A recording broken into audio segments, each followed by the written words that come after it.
anything from Danger?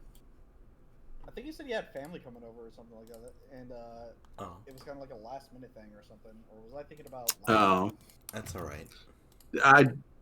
well, I mean, if he shows up late, whatever. Oh yeah, Clumsar. Yeah. I remember this, Jay. I remember this. I mean, your reaction was priceless. what's stupid, Jay, is that like the way that the new movie is shaping up. This this is startlingly close to canon now. It's canon now. Oh, but God. it's canon now. What Supergirl just gonna use a Mac-10 just to flick up? I mean, she fucking can. I mean, a big part of the Supergirl movie that they're doing, the part that they're like adapting from the comics, is her dealing with like substance abuse in a partial manner. It's not the focus of the movie, but like the sort of the thing is that she's going to systems that have a red sun, which like tamp down Kryptonian powers. So she becomes less and less super when she's in those systems, and she goes there specifically so she can get plastered drunk. And more likely than not, she also masturbates a lot. Obviously, that's not really covered in the comics, but like that's fucking going on. The fuck did I just? But that's why she goes there. Is because she needs her super Who's powers. masturbating a lot? Supergirl. Oh. Kara What Zor-El. the fuck started this conversation? What I said, Fuzzy. Yosemite Slam. That's what started this conversation. Anyways, that conversation aside, though, welcome everybody. We're here. We're playing a game, and the game that we are playing is Halflus Ballsy. So, if we are otherwise ready, we can get started on a quick recap.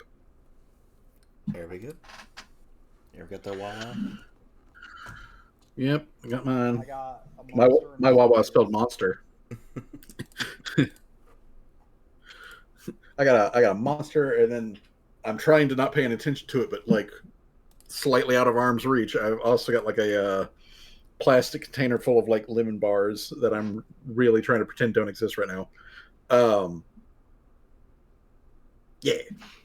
So just a quick note. Since I was in Foundry before things got started, I was filling out the stash. I went ahead and added a hero point to everybody, so everybody has gotten their hero point for the session. Nice. Just to be clear on that. Other than that, to recap last session. Last session was basically dragon combat. You guys fought a dragon in the streets of Akkad. This dragon was a cloud dragon, to be specific. It was a big dragon. It was right there at the like point of transition between like a large to a huge size category. So we're talking like a creature that had a body the size of like a full-grown bison, plus a long-ass tail, plus a long-ass neck, and then the head, and then wings that were, like 35 feet fully outstretched. It was like the size of a Cessna airplane, and it called you guys like some like names and flew around. It hit everybody with fear, which comically Torque absolutely beefed her saving throw, complete critical failure, and basically spent the entire fight hiding and running away from the dragon. I mean, to be she fair, spent some of that time. I mean, it is a dragon. Yeah. It is a dragon. It is a very deadly. It is a very deadly creature. So, like, her being scared of a dragon, which is also pumping out a magical effect that also makes you more scared of it, is not you know, like within the context of the game, within the setting and everything, like that's not that unusual. But it was comical because she was the only one who beefed it that badly, and everybody else was just kind of sort of feared while she was like basically incapacitated. The only actual casualty of this entire thing was unfortunately John Brennan, the guy who ran the bakery stand that you guys had taken cover in the rain when the dragon was creeping around up in the clouds. The party had noticed it and put together a quick plan to launch some fireballs up into the sky, which uncovered it, which started the whole thing. The dragon did not treat you guys like a serious threat until like the very end when you guys started like really wailing on it, and it was like, oh shit, you guys are stingy, bitey ants. I need to get the fuck out of here. At which point it took the fuck off. And it also specifically like dropped some like shiny loot in your way to be like, ha, here's shiny things while I run away. Which it successfully did. It did manage to escape with its life, but a slightly it took a hit to its hoard, basically. June did try to engage in conversation a little bit to be like, hey, fuck. And the dragon was just like, hey, you guys shot first. I was just nosing around and being a nosy Nancy and whatnot and gathering information. And then it took off, which left the party with a lot of questions of like, okay, why the fuck was this dragon here? What information was it trying to gather? And was it gathering that information for someone else? The only thing that you guys did determine is that the dragon outright refused that it was working with Soul Riot. And in fact, it referred to Soul Riot as, ew, that old pervert? Fuck no, I'm not working with that guy. Which brings the question: has Soul Riot like done anything perfect? Like in our... I mean, he spoke some. Like- I mean, he spoke like, some kobolds. Like, you know that. That's happened. You do know that he changes shape into a lizard folk, and he apparently does have somewhat semi-regular sexual relations with kobolds and primarily lizard folk. I did not have sexual Which- relations which- with that kobold. Which is why actually there is still like Zindig, the big green-scaled kobold, who is like obviously bigger and bulkier than all of the other kobolds, who theoretically has a little bit of Soul Riot DNA in him. How many generations that may be removed, who knows? But like, he is from that group. He is from that tribe. Soul Riot also is known via the information that Vindig gave you guys, was that he is basically a patron of their tribe. He pays the tribe a stipend to essentially rent kobolds for various reasons, most of which are like labor or security. It was never said that he actually pays for like sex with them, so it's not so whether it's a prostitution thing or they just do that for fun, who knows. But either way, the dragon, the cloud dragon, called him a pervert, and was just like, oh no, not that guy, gross, don't even associate us, please. Thing is, we never did a check to see if she was lying, so we don't know. But that is what Yeah, she so said. you don't know if the dragon is lying. You don't know if what the dragon also said, about like trying to gather information, is a lie. And if it isn't a lie, you don't know if the dragon was gathering information for itself or for somebody else. Either way, it has gathered some information from observing the town closely and you guys being here. And it's entirely possible that even if it wasn't specifically gathering that information for itself, it now has that information and could use that information. Possibly. So after it ran off, you guys collected the stuff that it dropped, which I did add to the stash, which, to remind everybody, if you go to the Actors tab, next to where it says the party, and underneath there is your character sheet, you'll see a little paper icon. Click on that, go over to the stash. That'll show you everything's in there. There are a couple of items which were identified. That is a rune stone that has an armor potency 2 rune on it, and the I think I took that. and the crafter's and the greater crafter's eyepiece. Oh yeah, and I took that. I took that one as well. Yeah, so because that would not be used for anybody else. It literally just gives you bonus to like crafting, like a +2 to crafting. It would not. It'd only be good on me.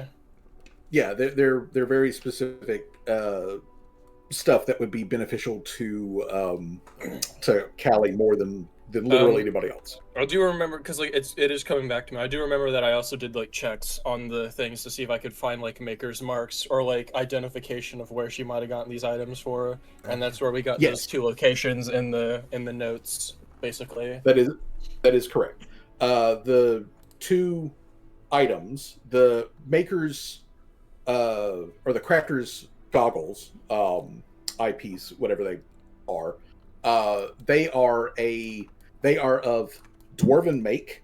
They do have a crafter's mark on them as well as a production date on them. So Callie knows that this was made by a dwarf, and that it was made by a dwarf who is located in the dwarven city of Nognod, which is in the dwarven country of the Mick Archons. It's still such a name. It is a silly name. It's a silly name, and no one really knows why it's called Nognod. But the assumption is that it's probably named after some individual person, some dwarven, some dwarf guy a long time ago got a city named after him. Good for him. But that item itself, though, shows plenty of signs of wear and tear. This item has been used. And it is also dated, so Callie knows that this item is about 80 or so years old. The crafter for this particular piece is Strag, and he is a member of Clan Stone Sky. He is an active, known, quote-unquote, master craftsman amongst the dwarves. He is still alive. He is still crafting things. And assumedly, he's still located in Nognod. He is mainly known, like as far as crafting, he is mainly known for architectural engineering, but also he dabbles in wearable enhancement, kind of like tech stuff, such as the crafter's eyepiece. But that's kind of like his side hustle. The armor potency rune was crafted in the city of Gord. It has a maker's mark on there that points it to Gord. Gord is a river port that is located in the Drogues Trading Company. It is to the north east of Akkad, and that's also vaguely the direction that the flew that direction. Yeah, didn't we determine that item was also newer as well, or whatever? Or it was. It's much newer. It's dated literally to last year. This rune stone has existed for probably 14 months at the most.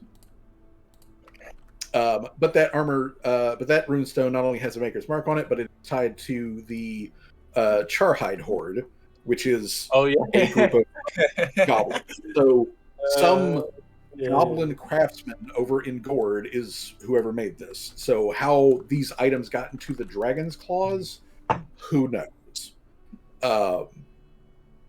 But besides that, the dragon also dropped some coinage, and the dragon likewise dropped a box with a couple of bits and bobs in it, which are also on the stash and are currently mystified, so checks will need to be made to identify those. Also on the stash, if you're looking at it, you'll see that there is a cold iron dog slicer, which is a goblin-made item, but it is made out of high-grade cold iron. So whoever made that has access to some damn good materials. And it is a damn fine little weapon. But it is made by, like I said, it is made by goblins.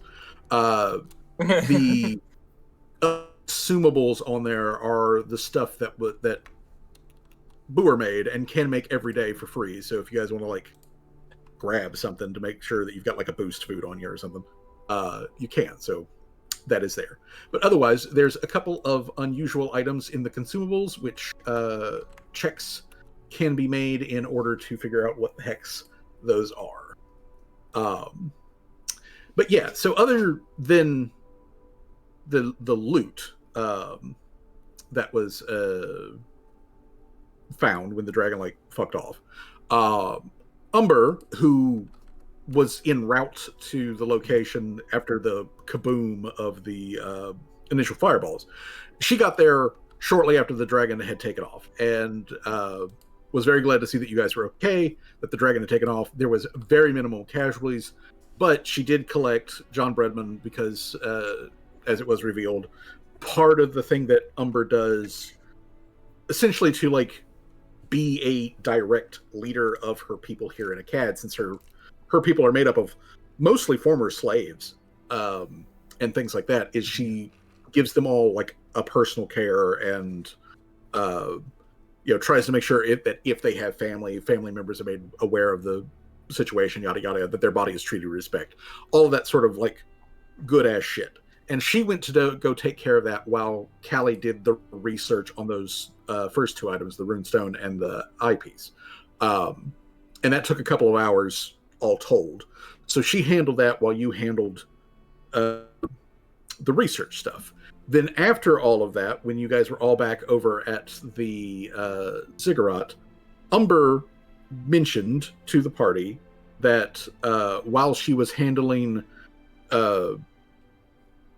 the final act and final rites and everything with John Bredman, that Oda and B Team came back in, and they delivered to her a very like terse report on the situation that they had over in the city of Rat, because they did actually have a strange rat in.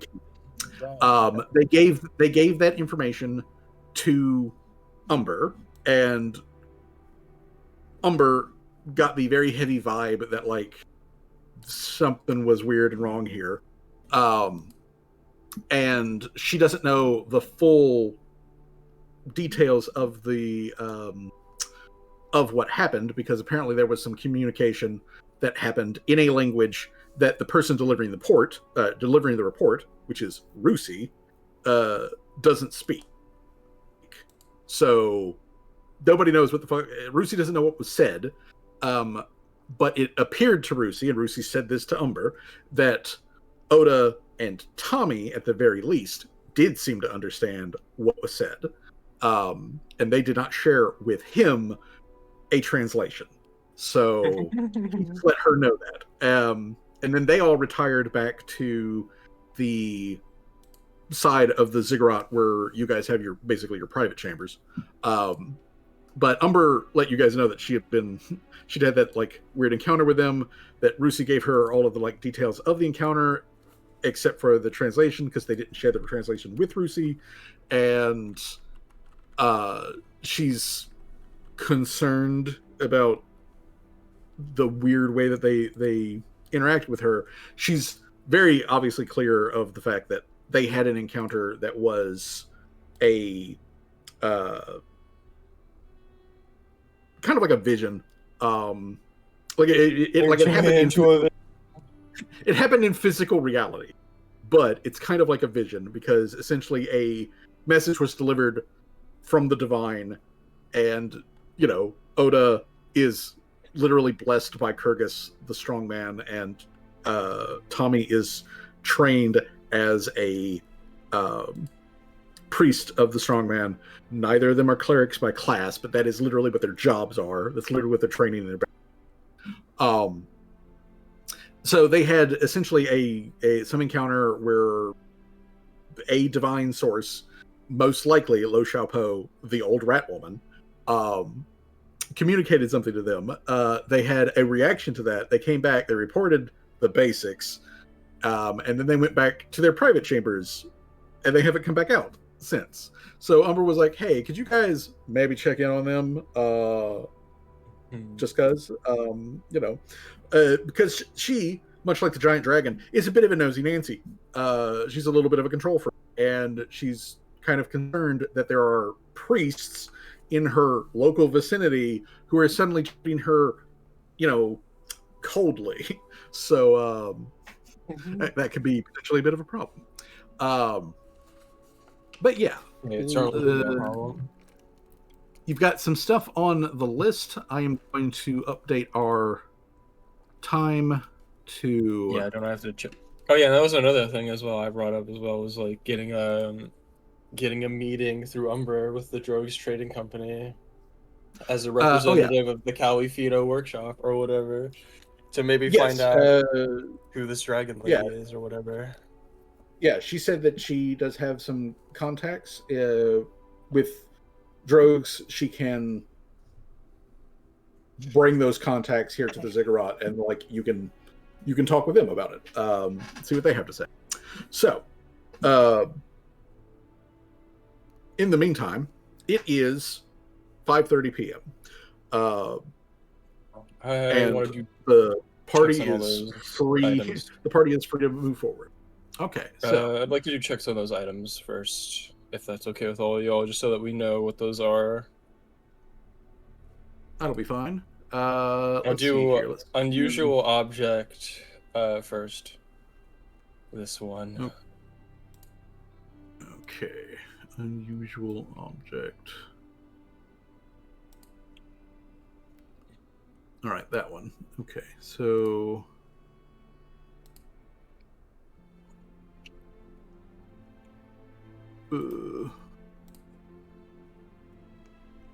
So you said in the actors tab there's like a paper? Yes. Yeah, you go to the actors tab and just click the open sheet next to the party. Oh, yeah. Yeah, it says party, and then open sheet, and then you go to the stash tab in the sheet, and that's where it's got all this stuff. Okay, so I do already have. You can get rid of that crafter's eyepiece grader. I already have that in my inventory, and I'm just looking. I think I also got I moved over the armor potency too, but I'll just double check to see if it's in my inventory actually. Yeah, make sure it's there. Mr. Server, yeah. I know I got the crafter's eyepiece, the greater one first at least. Where the fuck are you, dude? This is what happens when you have too many damn items. Armor. Okay, yeah. I don't. Inventor. Yeah, I don't have that one. I'll just take that because I still do need to transfer over my own version of that so I can craft it. And, you can get rid of the crafter's eyepiece greater though. I already moved that over on my sheet. All right, so we'll go ahead and get rid of that one then. Okie dokie. All right.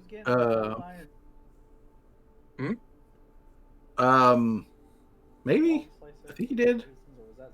Did you take the cold? I think he might have said he did take the cold iron dog slicer. The dog slicer? The dog slicer. Yeah, the dog slicer. It is. Yeah, it is the actual name of the actual weapon. It's made by goblins who frequently find themselves in combat with dogs who are, as big or bigger than themselves.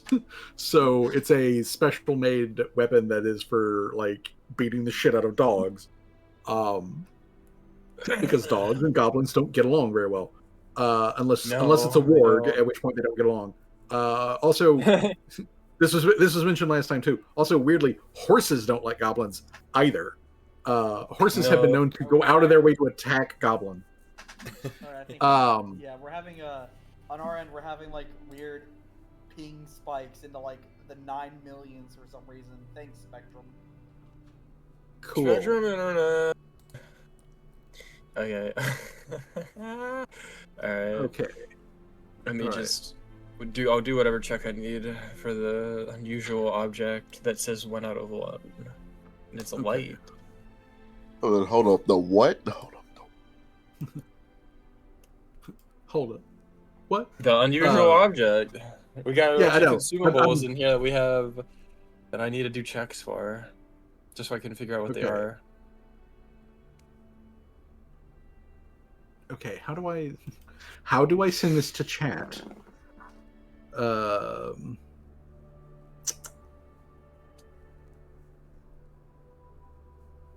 Okay, I'm supposed to be able to like send this to chat. That's somehow. a lot. 44,000 gold pieces is our total net worth. Well, you guys have built up a bunch of shit. Yeah, fair. Okay, so Nature of this object is unclear. What if I click on it? yeah, Uh-oh. It just tells me nature's... What the... okay. You were able to do it before, right? I could do it I now. know. That's what I'm trying to figure out. Like, because if I click on identify, it brings up another window that's got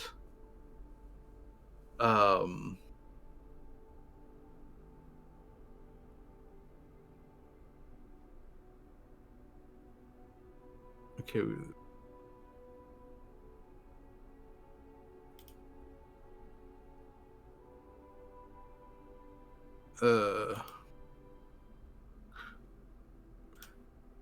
There we go. There we go. Alright, I'll do... I just had to figure out which fucking button it was. Let me select Callie. Do... Okay. God, fuck, I gotta select Callie, hold on. Alright. Was that good enough? No. Did I roll a 1? You rolled a 1, which means I get to legally lie to you. What kind of item it is. I am legally allowed to lie to you. There is Out no- of a 19 Arcana, by the way, I still rolled a 20 and it was not good enough. Okay, so critical failure. You misidentified the magic as something. Critical failure. A outside the 20 is a critical failure. What the Yeah, fuck? 20 Not one 20 makes them critical a failure. step below. Yeah. Okay, so all right, cool. Well, It is a wand. It is a wand. It is made out of wood. That wood appears to be Can I do the check again? appears to have come from a charred tree. Yes, you can do the check again. What kind of bullshit? Select Callie. Do that check again. Okay, that's a success. You succeeded by a large margin. Okay, so now I can demystify the item. Okay, so all right, there we go. Ooh, Wand of Choking Mist. Interesting. The cool thing about that is it does a Cinder Swarm spell, but not only does it do that spell, but anybody who's in that spell cannot breathe. Oh, So that's a bit OP actually. yeah, you can cause people to start choking to death while also inside of this spell effect. Okay, so there's that one. Then we come to the next one. All right, Arcana it is. Okay. It's You don't know what it is. You poke around with it. It is physically a large crystal quartz point with like some clouds in it. It's mostly transparent, but it's got like some cloudy occlusions in it. It is very obvious. It is very obviously magical because when you hold it in your hand, it kind of thrums and vibrates a little bit. Okay, yeah, no, I'm gonna reroll that. I was gonna say, do you want Seamus to do it? Well, that's the thing. well, Your Arcana is actually worse than mine, isn't it? What's your Arcana? Well, the thing is that like I'm rolling like 3s and 2s and 1s or something. My Arcana is Plus 20. Okay, it's like 1 better than me, but so.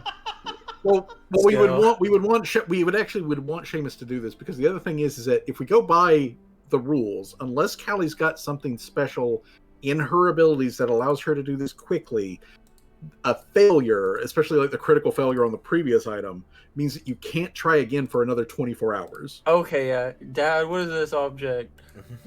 Alright, It's so I it's have- like it's vibrating in my hands or something like that. I got a vibrating crystal, Dad. What is this?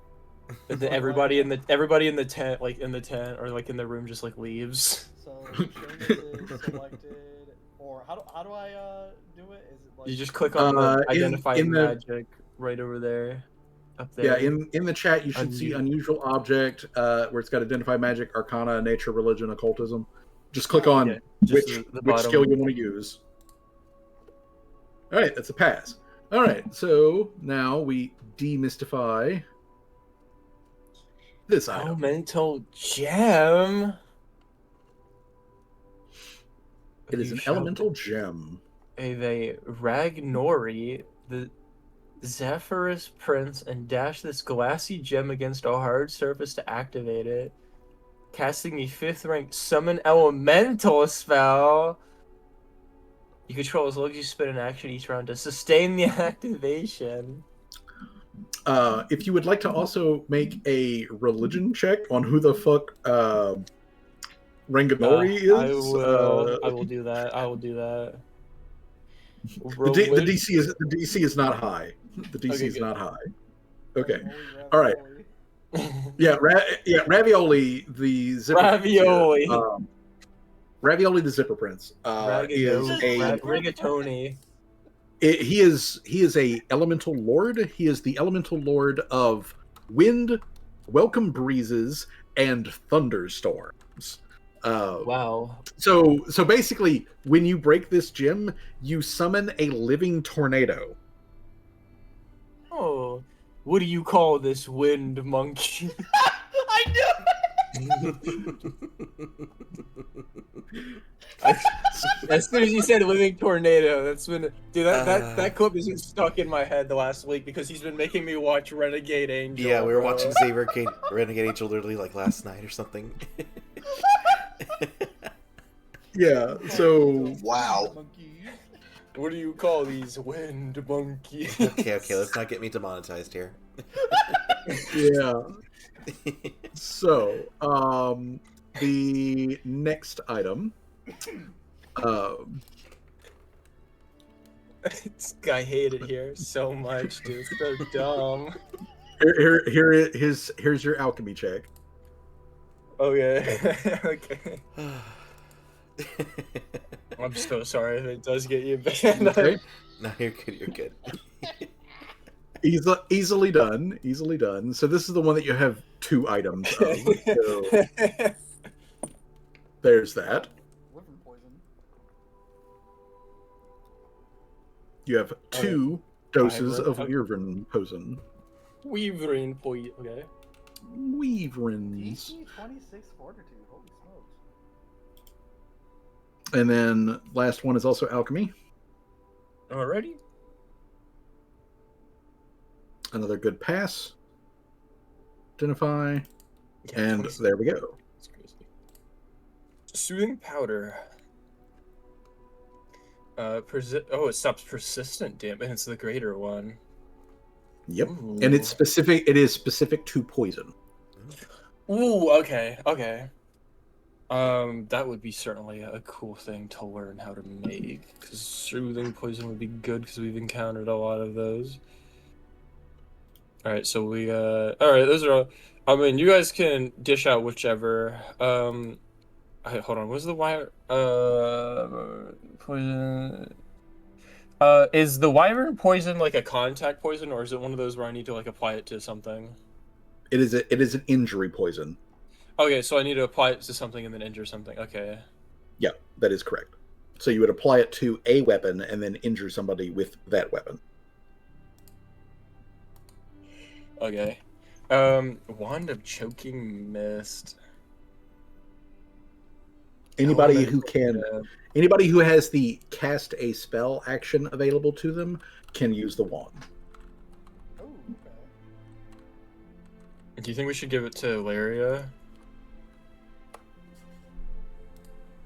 actually, yeah. I think that would be good for her. then Larry can pull like the little wand out of her The danger sleeve and do mushrooms, and do man. the and do the bibbity bobbity boop, and then everything's on. Bibbity bobbity boop, everyone choked to death. Honestly, yeah. I cast no longer breathing. How do I add it to my stat? You open up your character sheet, and then you can just click on the item and drag it over to your items. Go to your inventory Okay. and then just drag it over.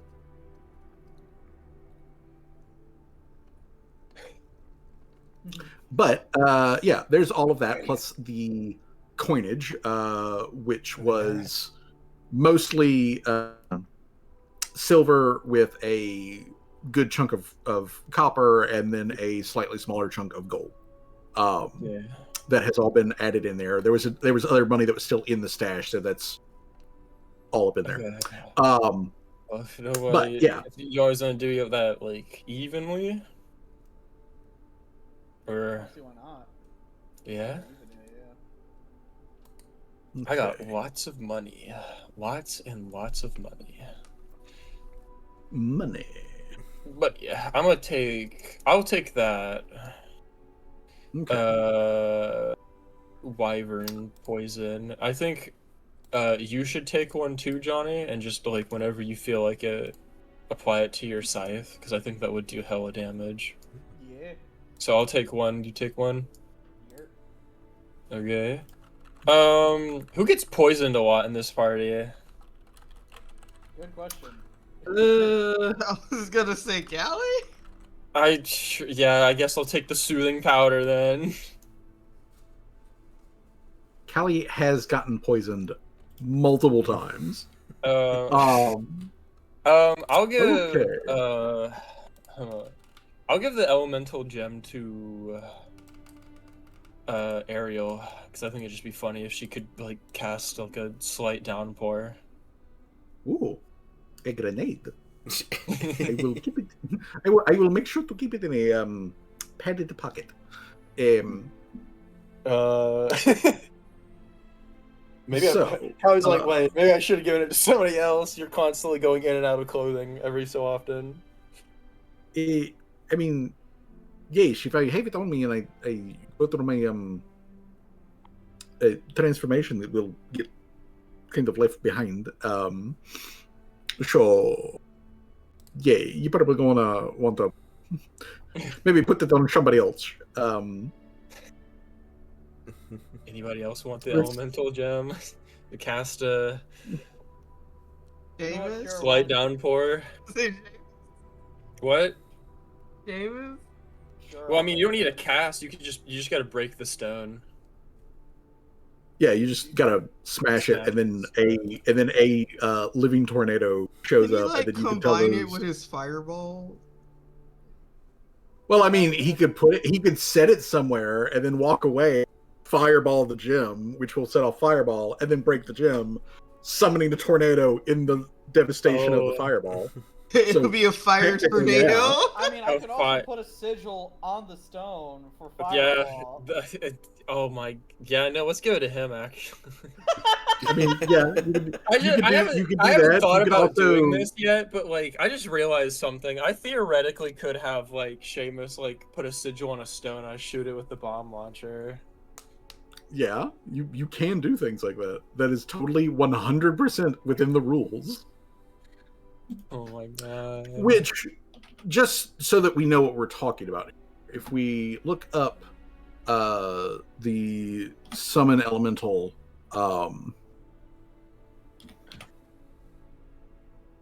let's see here, summon elemental at 5th level.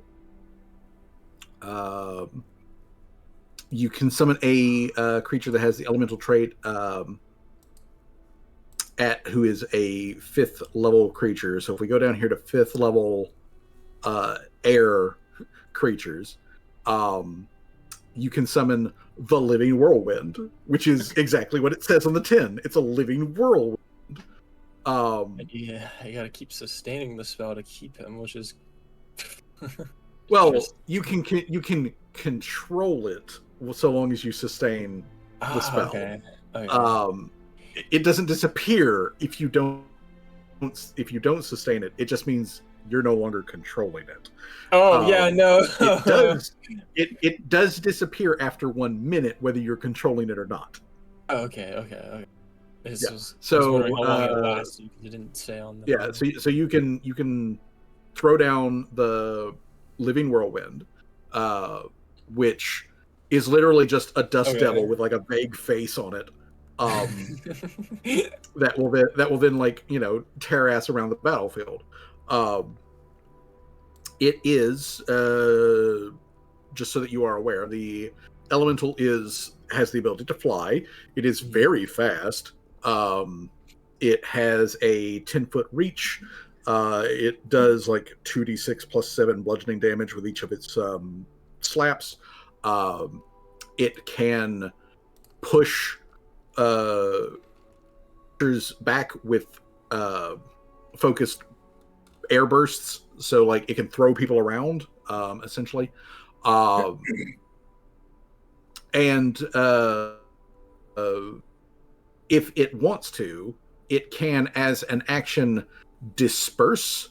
So like it can basically turn into not swirling air, and then it's there, but it's not doing anything. It's basically invisible and unnoticeable. It is next to undetectable, unless you've got the magic to detect elementals. So it can just disperse and be regular air, and then suck itself back all together, and then, you know, turn into a fucking tornado again. So yeah, that is what it. Oh my does. god, Also, dude! There's this. It also asshole turns the near, area my around apartment it. that's just revving his fucking engine over and over again. It's so fucking How annoying. wonderful. The other thing that this thing does, which might be notable to make use of, is that if you are fighting a flying creature, it does make the area around the living whirlwind difficult terrain for flying creatures. That's actually So really it can we severely need to hamper fight a dragon flying again, I creatures. suppose. Yeah. So if you think about it, the dragon had a couple of random pieces of like treasure stuff, which the dragon could have made use of. Honestly, it could have made use of the it didn't armor make use rune. It could have made use of the crafter's gem. It had poison, which it could have applied to itself, which comes from another strain of dragon kind, the werevins. And it also specifically had a, should it accidentally poison itself, it can take the soothing powder and then not be poisoned anymore. And it being a cloud dragon, it would be next to immune to the living whirlwind's bullshit. But anything smaller than the dragon, it would totally be able to fuck up with the whirlwind. So this dragon had shit on it, kitted out to like. But then again, fight other flying creatures. It's part of its hoard. I don't, you know what I mean? It's like they hoard treasures like that. Yeah, like, they do hoard all kinds of random ass shit. So where it got this stuff, who knows? It did specifically have like this in like a essentially like a backpack, or like for it was more like for it was like a purse though. So like it was like intentionally stuff it was like keeping on its person, you know. Yeah, it was intentionally holding this stuff. It was intentionally holding this stuff.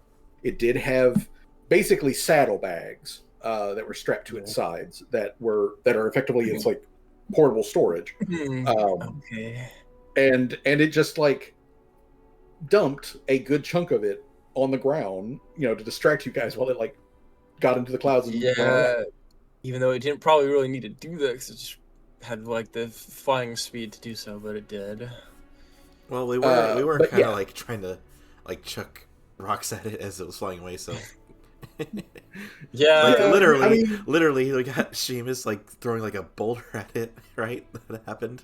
Yeah. If I hit it, it would cause the grounding condition. So. Yeah. So y'all you were actively trying to take it down when it to be like, oh, you guys are serious. You guys are serious and are tougher than, you know, commoners. Mm-hmm. It took off and it dropped shinies behind itself to hopefully distract you while it ran away. So technically speaking, that kind of worked. As it ran away.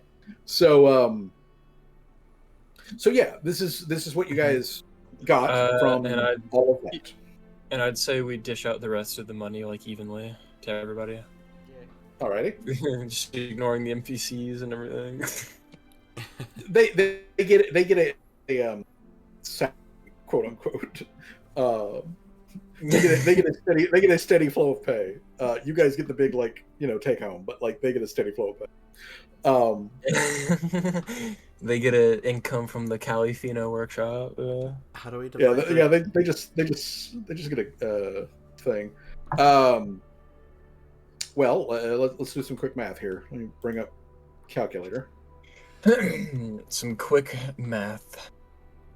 All right, calculator. We have 6 PCs. We have in the stash. We almost had a. You know what? I might just throw 10 gold pieces in there just so that we can all get each 100. Can we convert 10 gold pieces worth of silver into gold? Yeah, actually, yeah. Do that actually. Yeah, if you dump the copper and the silver, you get 10 gold, which would move you to exactly 600, which then would be 100 gold for everybody. That would clear out. Okay, that would clear out the whole thing. Good, good. Let's just evenly divide all this down the middle. All right. Okay, so everybody just add 100 gold to your sheets. Down the 6. Yes. 100 gold. The 6 pieces. Yeah. 100 gold. Wait, Meanwhile, I will clear the coins out of the sack. Oh, it's 1 gold piece for every 10 silver. Wouldn't it just be out individually? Wouldn't it just be 100, or would it be 1,000? It'd be 100. We'd all be having 100 gold pieces, Wait, right? Hold on. Let me make sure I didn't fuck up my math. Yeah, because it's 10 copper is 1 silver, and 10 silver is 1 gold. Yeah. Okay. There shouldn't be 700 copper here. There should be 70. I'm sorry. I hit the wrong number. There should be 70 silver. Okay. Yeah.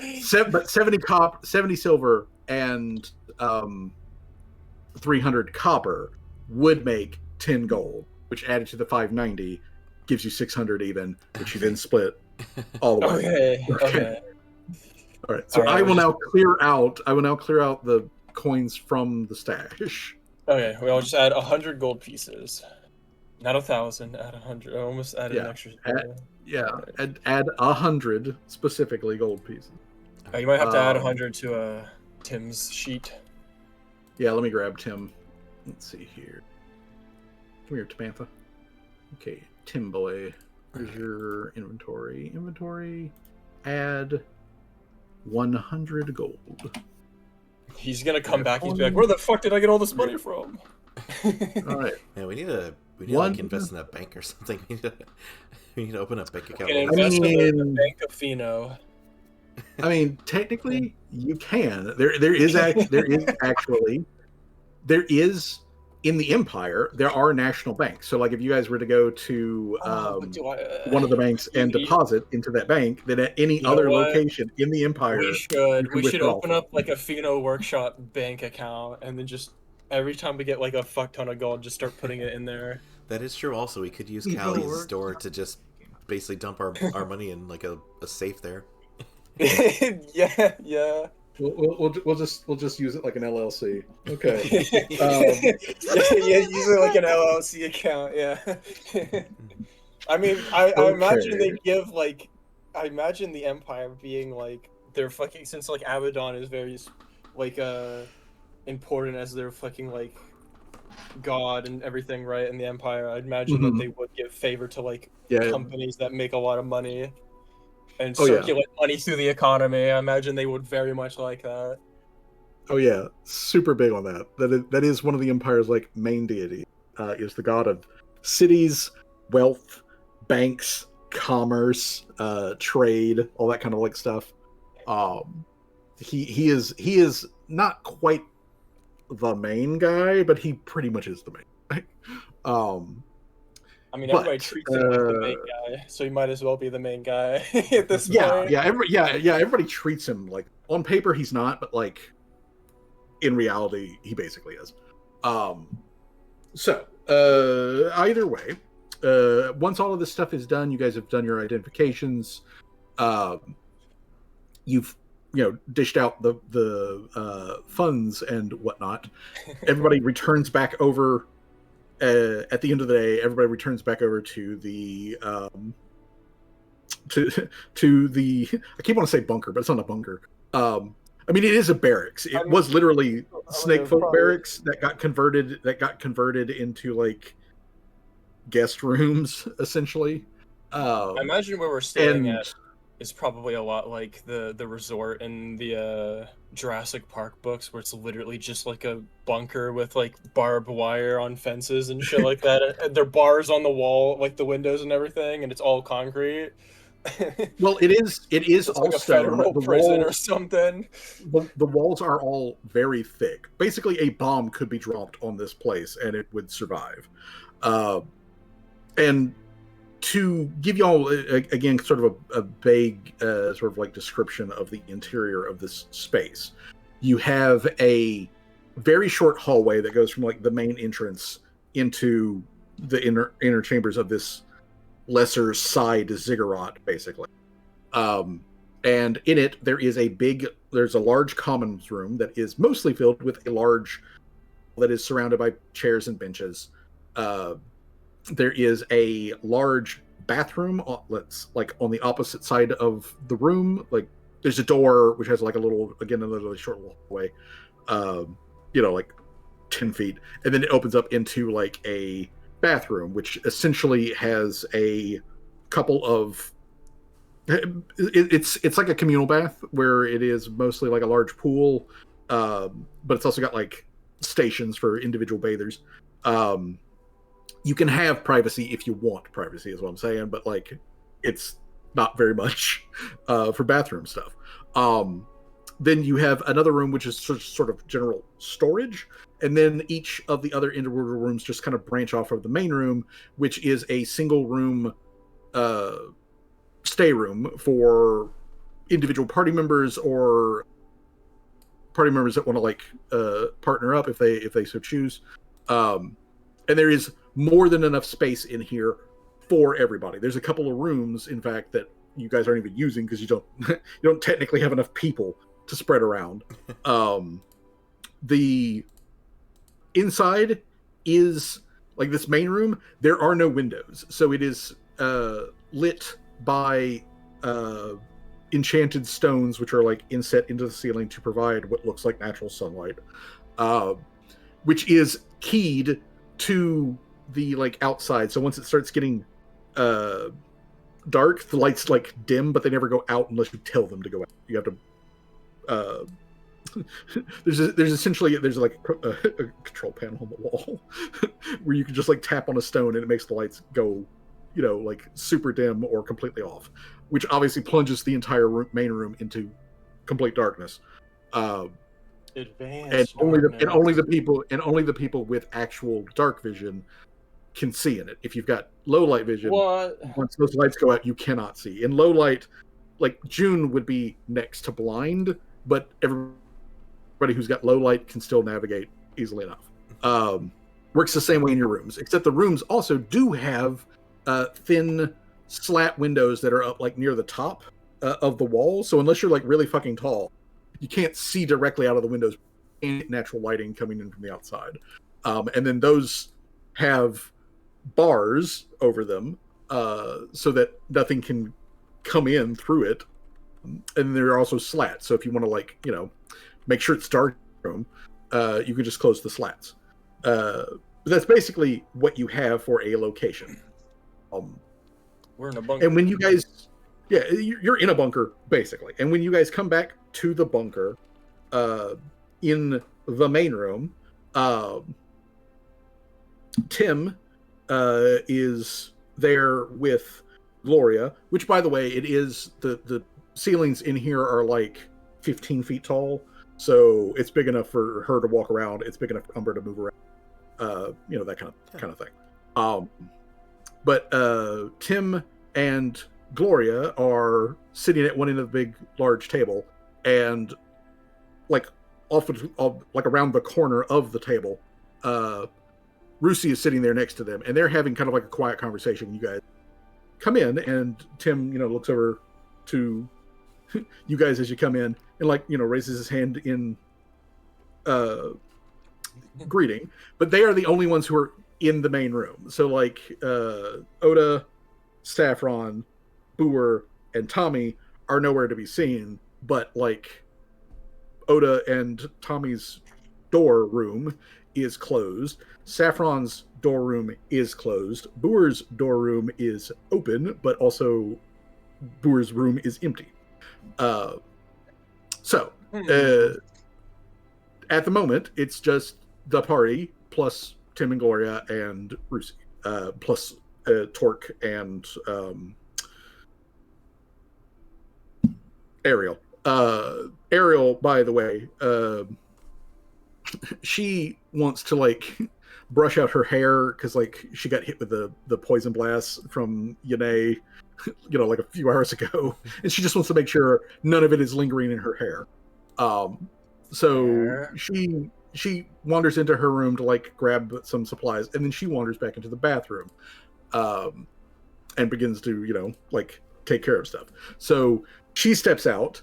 That leaves the party, Rusi, Torque, and Gloria there in the main room. So now that you guys are back here and alone, what are you doing? Well, Callie first approaches her brother. So we heard about your report from Umber. Has the others said anything to you about what they saw, what they might have seen? Yeah, but not nearly as much as we would like, to be honest, Callie. And Rusi kind of sits back in the chair that he's in and scratches his chin with his robot hand, and he's like, I can give you the same information that I gave Umber, but like I told her, there was some stuff that was said by the rat and the snake, and I don't know at all what language that was. It wasn't like a conversation or anything. There wasn't any back and forth, but I could tell that at the very least the sister Button, she understood whatever the hell was being said. So, and it looked like Tommy did too, but I don't really know about the others. I couldn't get a read off of them in the moment when it happened. So what can I tell you, Callie? I just wanted to know if they said anything to you that you might have not said to Umber. Well, let's see. And he kind of thinks about it for a moment. He's like, well, I gave her the basic rundown. I know that after it happened, before we came back, I did ask them if they understood things, and none of them gave me a straight answer, which I immediately clocked that as a little odd. Although if I'm being honest, again, Saffron is really hard to read, so I don't know about yeah, I her. don't. She's a strange one. She talk to trees or Boer, something.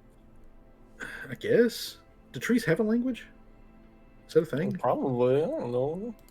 I've never heard anyone. I've read fairy tales that trees talk to themselves, or something like that. I don't know how. It could have been one of those books that was written by a madman, and they just kind of thought it was fun, folklore or something. Maybe, but and who knows? Maybe it was tree language, but I've never heard trees talk, so I couldn't tell you.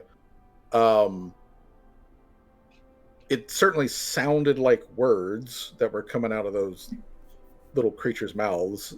They should not have been able to make those noises, but It certainly sounded like words. It didn't sound like animal noises. Like I've never heard a snake make any noise other than a noise. Umber was the most talkative snake I've ever seen until like literally today. But when we were coming back and I asked them about it, like, hey, what are we going to tell Umber? They were evasive about it, and Saffron, I don't know. Boer, also kind of hard to get a read on, but like if I had to put money on it, Callie, if I had to make a bet, I'd say that Boer seemed unhappy or concerned for some reason. Well, I mean, let me take that back. I kind of can guess why they were uncomfortable, really. And he kind of like leans forward and he looks over at June and he says, so did Umber let you guys know how we spotted the strange rat in the first place? She didn't. Okay. Now that I think about it, I don't think I may have mentioned this to her, but like the way that we knew that we were having a strange rat encounter was the rat was wearing clothes. And she mentioned that. Okay, good. Okay, so but the part that I don't think that I said to Umber about is the clothes it was wearing looked exactly like the dress that Rosie wore to the feast the other night. Just like scaled down and then fit around a rat body. The dress that Boar made me? Yeah. How could they? Boar helped me make that. It was. Yeah. They are a god. If memory is to be correct, they are a god. They have their methods, probably. I mean, if we're dealing with okay. After it was all said and done, like after the weirdness had been finished, I did check. Like there was totally a rat corpse and a snake corpse in that room with us, and that rat was 100% wearing a doll clothing replica of that dress that you were wearing the other day. Yes. And he kind of like puts his elbow, like his robotic arm elbow, on the table and like props his head on it as he's looking at you, and he gives you kind of like a sideways smirk, and he's like, "You pulled it off much better than the rat did." Yeah, but what does that make for? Callie points this out to June and the rest of the party. Like, well, what does this make for our metaphor now that the rat was wearing what you were wearing during the party? Because it seemed kind of like the metaphor was the goddess getting killed by Umber or whatever. And now that's not what I think it is anymore.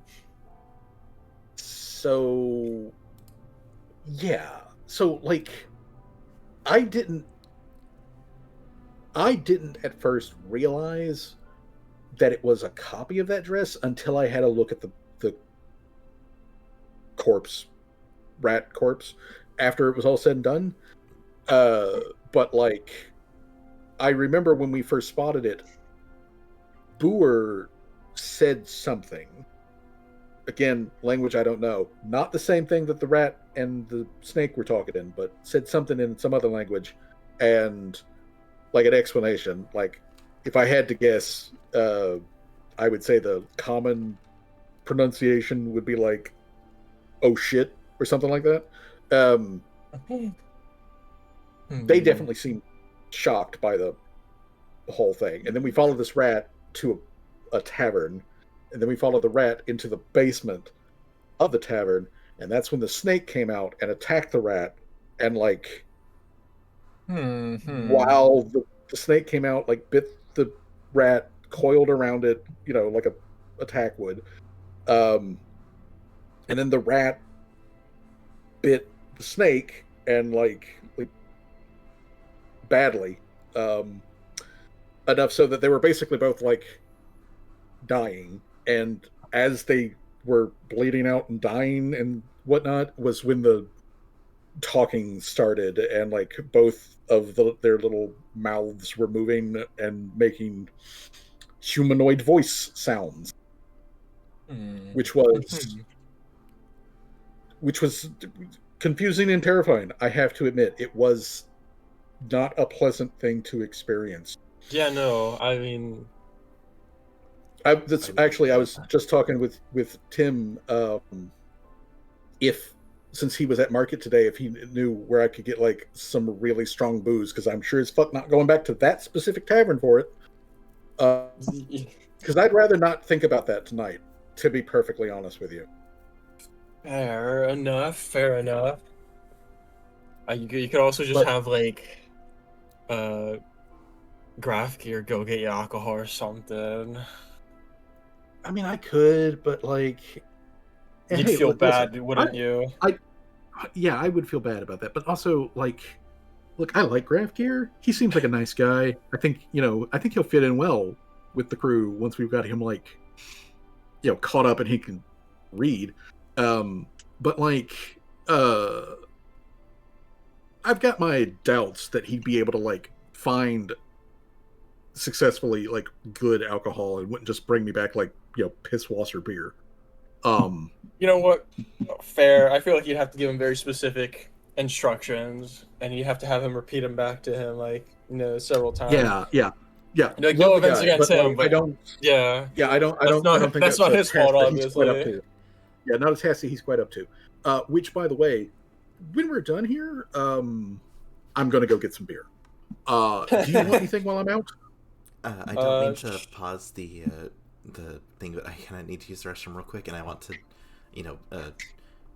talk and like role playing stuff, but I just can't hold anymore. I need to go. Yeah. Take a quick little BRB. Go pee. Okay. Go piss, queen. Fair. As a matter of fact, actually, now would be a good time for me to step into the kitchen and get myself a glass of water. So, quick break. Call it about like 5 to 10 minutes, and then we'll come back. All right. I'm gonna go get me some food I made this morning. Warm that up because I already put it in a nice little Tupperware microwavable container. I fucked it up though. I accidentally put the cheese in too early. Like a fucking idiot. I always end up doing. I was making the fucking hamburger helper fucking enchilada, cheesy enchilada thing. And I always fuck up because like they hand you like, because they don't just give you like cheese mix, right?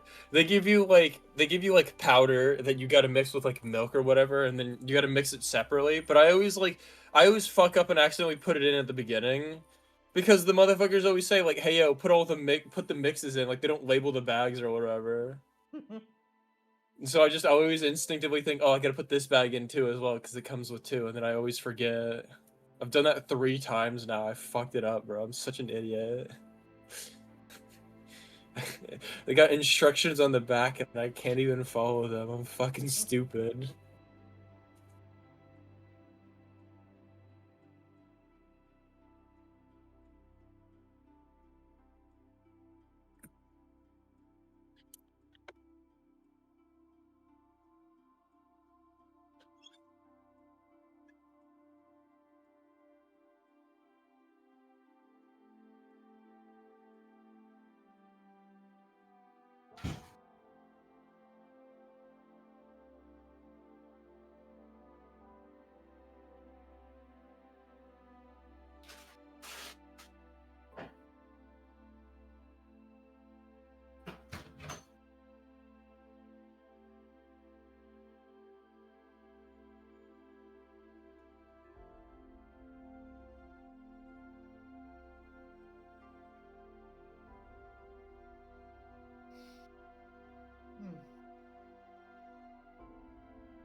All right, I have returned.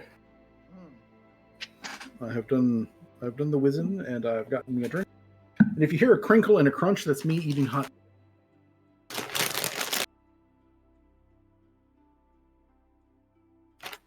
Although, before I eat hot chips, something I want to do. Let's see here. Go to configure. Let's go to lighting. Token vision.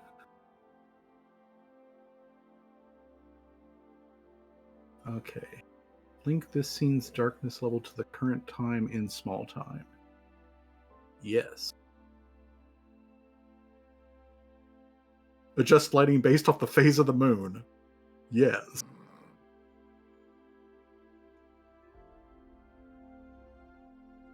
Save change. Okay. Test. Sun's going down.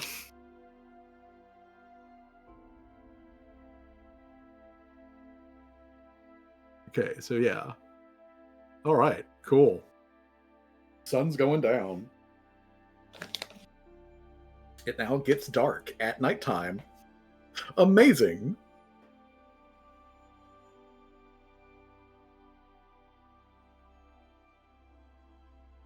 And it's currently a gibbous moon, by the way. Hmm. Okay, so,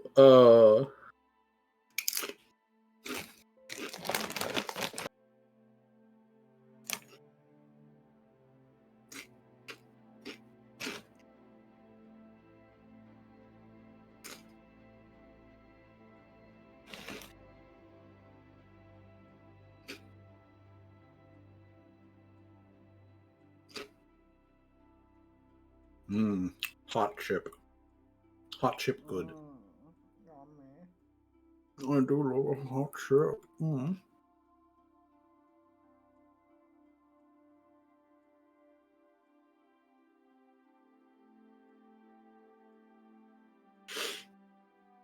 Oh, I don't know if I said anything about it, but I did put the location of the tavern where the rat situation happened I'm on back. the map. I have adjusted the scene lighting, so it is now consistent with the. Very It's becoming consistent with the time of evening, and also adjust itself based off of the phase of the moon. Ooh, that's fun. So as it is getting dark, as we are entering into the sundown evening on March 26th, I haven't told 1751. Rusi what I wanted from the. Just give me a mocktail or give me a cocktail or something. I don't know. Just bring you a mocktail. With a what's up? I didn't mean to say mocktail. I meant to say actual cocktail. I'm fucking tired, bro. Just give me like a martini or something. I don't know. Just bring me back a martini. A martini from the like pop-up shops? Okay, sure. Yeah, just kidding. Just kidding. Some vodka would be fine or something. Does this world He's gonna have come back. vodka? Yes. He's not, but this world does have vodka. But do they have vodka in this location? No. He's probably going to come back with a fucking like banana daiquiri or whatever. Give me some. Yeah, just give me some banana wine. It's just a. Can you even turn bananas into wine? Yes. They can be fermented. They can be turned into a wine. All right, so Callie, that's what Callie said. Just give me back a banana wine or something. I don't know. I haven't tried banana wine. I might as well, since we're in the land of bananas. I might as well. So yeah, might as well. They do be having banana nuts. And yes, they are radioactive. Will that matter? Only if you somehow manage to eat 100,000 of them in a single day. Oh yes, the radiation will kill you. Bro, do you even have that kind of mass production of like crops where they could make 100,000 bananas? To give you 100,000 ripe, ready to eat bananas, for a single day that you wouldn't be able to do anyways. I mean, no, they don't have that. It's 1751. You guys are literally 25 years out from the founding of America. Is there an America in this fucking timeline? I thought the Empire was meant to be like this versions of America or whatever. I mean, kind of, sort of. The Empire is sort of my fantasy combo pastiche of both like America and the UK. And the British Empire, yeah. So it takes a lot of like notes from early British Empire, but adds a little bit of American colonialism, scientific progress, and colonialism. Yeah. You know, so like, you know, because it is a known joke in Halflus that the Empire, specifically the Casparian Empire, whenever they find a new piece of land, it's their land, unless the natives are loud enough to make them, you know, unless the natives are loud enough, it's their land. Yeah. Most people are not happy about this, and that's why that's why they've had several wars over this. The but war, like the British Empire, who's gonna stop them? I mean, the guy with the more guns. There is no guy with the more guns. Yeah, the Empire does have at the moment a absolute monopoly when it comes to mechanized warfare. All of the other countries are scrambling to catch up, and the only nation state that has vaguely been able to like churn out enough shit to to actually stop the Chromium progress was the McMarches. So the devil worshipping dwarves were the only ones who were able to create enough like infernal hell machines to load out, you know, in front of like the Empire's early tanks. 99.999% of all of the automatons in the world are Imperial made and therefore Imperial citizens. Interesting. That was another thing I was gonna ask, actually, now that I remember it before I forget, was the progress on the automaton I've made. Or, you know, the workshops made. Well, the workshop has gotten because like I'm trying to remember. Like, I know you said it was going to be a month, but I don't remember if it's been a month yet, and like since then. Pretty close, actually. It is pretty close to that. Okay, that's so like the last time Callie went to the door and was like, you know, dropping off the Serpent Folk stuff and all that sort of things. When she was getting like an update on like projects that are currently running there at the running there, the Automaton project, they have the main body, basically like the framework, the skeleton is the endoskeleton is all done, and they're currently finishing up like the bits and pieces for the outer shell. It is based off of Tim as a just general design, so it is very similar looking to Tim, but when they're standing next to each other you can easily tell them. But it is based off of Tim kind of as a template. Okay. You know, a Tim plate. So they are almost ready with the thing. They've already started up the like Boston Dynamics, you know, like tests where they're like running, where they're like having to do like juggling and dancing and maneuvering through an environment. Just a bunch of kobolds with like hard hats on, like doing these tests. Yeah, it's a bunch of kobolds with hard hats and like long poles that they poke the robot as it stumbles around.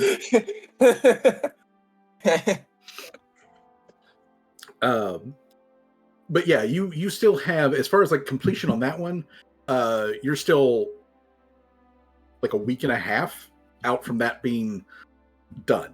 And then essentially, when you get to that point, they will insert the core into this new automaton body and boot it up for the first time, and a new automaton will be born. That automaton, legally speaking, will be a Imperial citizen. But its birthday is going to happen in about 9 days from now. 9 days. Okay. Got it. Something about days? What? Hello? I was just asking about- how's the progress on the automaton I was constructing. Ooh. And it's Yeah, so 9 days from now. in 9 days, it will be talking. Tim's gonna have it just a little sounds like brother. Yeah, honestly basically. that yeah. I imagine since Tim has a bit of like knowledge in crafting, he did help with a little bit of the construction. Oh yeah, and of course he is the template, quite literally, that they're building on. Yeah, quite. So Yeah. essentially, what I was telling Syrup is that last time Callie checked, she found out that the endoskeleton is all complete. It's passed all of its standardization tests of being able to like balance and walk around and like, you know, navigate a gauntlet of like 3-foot tall kobolds with 10-foot long poles, whacking it in the kneecaps to it not falling over. You know, Boston Dynamics style. But its exterior bits are being finished up, and once those are finished up, they will be installed, and then the core will be installed. So in 9 days, that project will have run its course, and that automaton will have its birthday. Yay. And it will be, legally speaking, an Imperial citizen, which is the same for 99.9999% of all of the automatons on the entire planet. They are all Imperial citizens. All right, that's neat. I do apologize about having to skedaddle and run real quick. I just Oh, No, that's fine. no problem. It's all good. so you gotta go. Well, speaking of gotta go, Brucey has given you guys the breakdown of generally what happened. And he doesn't want to think about what happened tonight. So he is already planning on getting himself shit-faced. Yeah. And so he is going to go to market to Who makes a banana Grab. wine? Before he leaves, to grab some drinks. before he leaves though, Rosie did have some question, like a question or two. Okay. As, like she's just processing the information as, you know, she's basically hearing this for the first time, that like the rat that, you know, was killed and we're eaten by a snake and then talked through, basically was wearing a miniature version of the dress she wore. And that's the first time everybody in the party is hearing that. Yeah, no, like information. I'm just saying, like for her, like this was a special thing that she had basically commissioned Boer to help make. And as Callie and Brucey are talking about, you know, just getting plastered drunk, she's going to speak up and say, the rat, after it stopped talking, did it, Boer or any of the others there, did they look over the dress? Did they like pick it up? Did they what did they do with the rat afterwards? Did they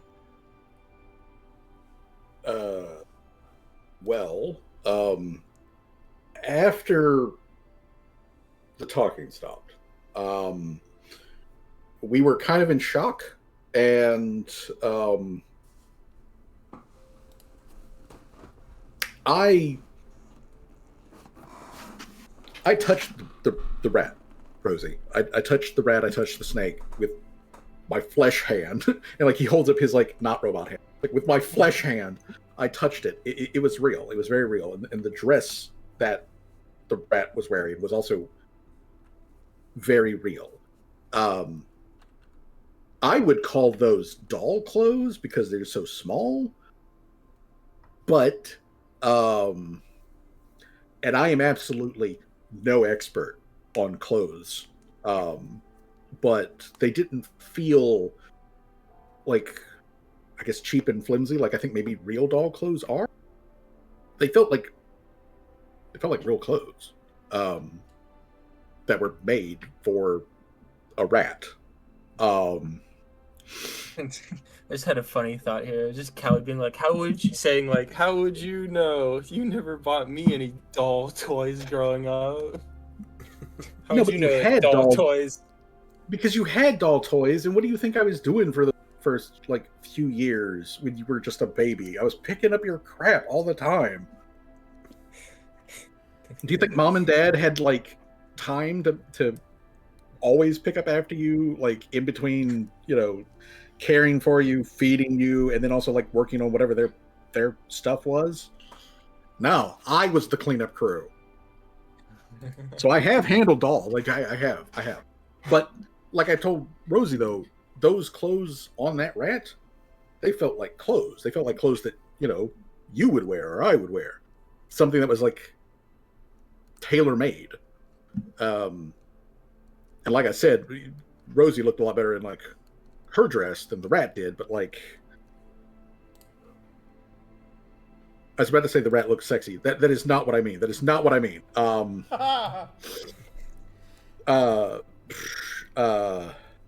She sighed. Hey! That was definitely the vibe, okay? That was the vibe that the rat was putting out. She sighs and just says, to get to the point, "Did Boer seem like they noticed too that the dress was the same?" Oh yeah, like they noticed immediately. Who saw it right off the bat? When we first saw it, like I just saw a rat wearing clothes. And was like, oh, that is clearly a strange rat. But I noticed that Boer's reaction to it was shock, surprise, and not just simply there is a rat clothing, but more than that. They said something in a language I don't know, but I'm betting you, Rosie, the translation is probably like, oh shit, or oh fuck, or something along those lines. And then we ran after the rat and followed it down into that tavern basement, and that's where the whole like thing happened. I didn't pick up the bodies. I gotta be clear with you. I didn't pick up the bodies. It was very upsetting. And after I just simply confirmed that they were in fact real, that we weren't just hallucinating or it was some kind of like illusion, I was ready to leave. I got to be honest with you. I was ready to leave. I didn't think about like collecting samples. Like he looks over at like Callie, like is that the right terminology here? It's like I didn't think about like collecting samples or something from it. I don't know if the others did. I got to be clear with you. I don't know. I didn't see that. They could have, but like I don't know.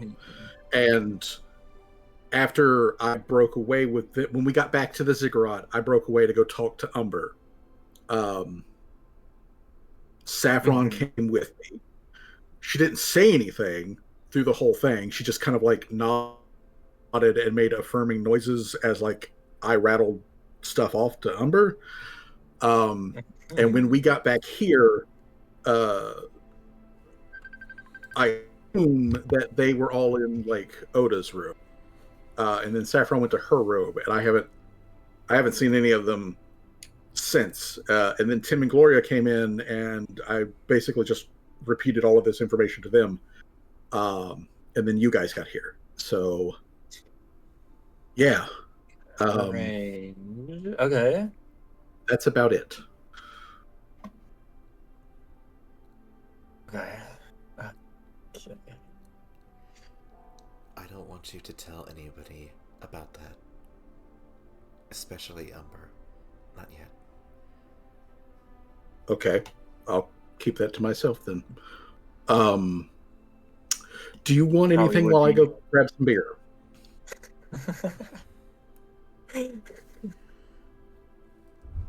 Honestly, a drink sounds like it would do us all a lot of good. Okay, Yeah. then. I'll go get some like wine or lager or whatever this location has. We did. They've got to have I kind something. of want. I don't know if I should ask this in or out of character, but Rusty does know we fought a dragon, right? Yeah. Rusi is generally aware of that. He heard he does like clarify that when they I feel like had, they'd be able to they heard see the it. explosions Everybody would be as able they were to. following. Yeah. They heard the explosions like just after the event with the rat. Like they were still in the tavern when they heard the explosions, and then when they stepped out, and trying to get bearings on what the hell was going on, the dragon was already had already fucked off. And so according to him, Oda said that they should do their due diligence and sweep the area around to see if there's any other strange rat phenomena going on, or if that was the only one. So they kind of walked around aimlessly for about an hour. Well, he says aimlessly, but he doesn't. They did look like there was actual searching going on, but we didn't find anything. We just kind of walked around for a bit. Saw plenty of normal rats, but it was just normal rats after that. And then that's when we came back, and Umber was doing her thing, and I wasn't really sure 100% what was going on. But again, the priests, they kind of understood that it was a funeral thing, and so they didn't want to intrude, and so I was kind of me and Saffron were the ones who were essentially elected to go tell Umber the biz. I didn't tell Umber the detail about the dress, and I'll keep that to myself like you asked. I just kind of gave her the quick and dirty of it, so that she knew generally what was going on. But even I could tell that there was some frostiness that was going on between the others and Umber. I don't know what that's about. I can only assume that it is something about the things that the rat and the snake said. Yeah. So I'm gonna go get us all something strong to drink. You know what? Actually, thanks, Callie, for mentioning it. Hey, Grafgear, come on. Okay, I'm coming. And him and Grafgear, Rusi and Grafgear, then leave to go get booze for everybody who wants it. Leaving the party, plus Tim and Gloria, in the main room. As mentioned before, Saffron's door is closed. Oda and Tommy's room is closed. Boer's door is open, but Boer's room is empty. All right. Well, what does the rest of the party think? Should think we should spy on them first, or anything we should just barge in there? Or, I mean, somewhere in the middle, we could also just, knock on the door and ask if we can enter. Well, I did have a promise to talk with Boer about something. So that could be a good enough excuse for me to knock, but I don't think we should interrogate them about this. Especially if it was something that they obviously felt very strongly about. I mean, we don't need to interrogate them per se, but again, their perspective would be good. Their actual perspective. Yes, I'm just saying for them to divulge it naturally versus to poke and prod. Fair. But I mean, there could also be the possibility if we try too hard, they might clam up. Yeah, let's just naturally ask them. Let's not do like any special plan about it. Let's just ask them, and they should, because they're friends with us, should be able to just tell us, right? Yeah, like I said, I already had a reason to go talk to Boar, so perhaps I could go off on my own, and if they bring it up, I'll let you know. Especially if it's something about me. I'm honestly getting kind of sick of this shit, to be honest. First it was hags, and now it's rats. I mean, Umber was kind of a special case, but I feel like there's some higher power fucking with me here. There's a pat on your back as Torque like reaches over and like pats Rosie supportively, and she looks at Rosie and she says, "Hey, so our horizons have broadened. We're making waves, and the universe is noticing. So a little clap back, I guess, is expected. But hey, we're still in control here. You go talk to Boer, see if you can get them, and maybe Oda and Tommy to open up, and we'll hang out in here and just be casually nearby if you need us. It should be fine. We've traveled with these people for a couple of weeks. They're good folk, so I don't think that we really have super anything to worry about. But like, you've got an inroad, Rosie, so go use that. Go poke and see what comes up. She gives Torque a little kiss and just says, "Save a drink for me, will you?" Sure, I will. I will make sure that we save a drink. She looks at the rest of the party and says, "Is there anything else I should keep an eye out for?" With them or with the rat? Maybe like keep out an eye out for rats. Hold on. Callie just holds out Dr. Trevor's like, can you I don't know, be on her and just if there's any rats, go chase after them. Like weird, strange, clothed and talking rats. Dr. Trimmers clenches his little tail hand into a fist and punches it into the air, and he's like, "Fuck rats!" and if you so choose, he will skitter around at Rosie's heels to keep an eye out for any rats at rat level where he happens to be most of the time.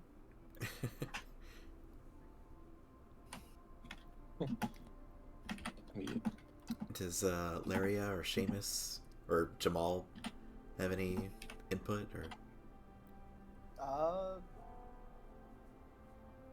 Not at the moment. About what? Well, about this Rosie's weird situation. Yeah, Rosie's essentially going to go next door to talk with Boer like she had promised, but there's also secret mission to kind of investigate what they heard with the weird rat and snake that a god possibly phone called them through. Possibly. Possibly. Possibly. Oh, I think it'd probably be best for Seamus to kind of take a backseat, considering that most of his spells are already down the shitter. Can't say Yeah. The party has not yet had a time to rest and recoup. Rest and recoup, yeah. To recoup supplies and resources like spell slots and things like that. So, but hey, Rosie's a rogue. Rosie has most of her abilities access to her all the time. So, Rosie plus Dr. Trimmers on the down low Are you just gonna knock on the Rosie, door? Dr. Trimmer's time. Well, Rosie is at least gonna play the part of like looking for Boer, so she's going to at least like peek into their room since he said it was open. Okay. Yes. Boer's room is open. Boer's room is pretty neat and tidy. And you know what? Make a perception check. And I will also have Dr. Trimmers make a perception check. You want syrup to roll it, or okay, perception. I got it. Oh my god. I'll handle Dr. Trims. Yeah, because I don't have a token to select, so yeah. Oh yeah. Perception. Oh wait, that was right here on the left. Yep. Yeah. The room is the room is pretty neat and tidy overall. The only real like spot of mess or whatever in the room is Boer's like personal pack that Rosie knows is a enchanted bag that can hold more stuff than it otherwise physically should, and whatever Boer puts into it when Boer takes it out, it's ice cold. Yeah. It's a refrigerated bag of holding, basically. Yeah. I guess it would kind of make sense, like unless like just sticking my head through the door, I wouldn't notice stuff without like actually going in. Yeah, unless you're like searching, you're not going to get anything.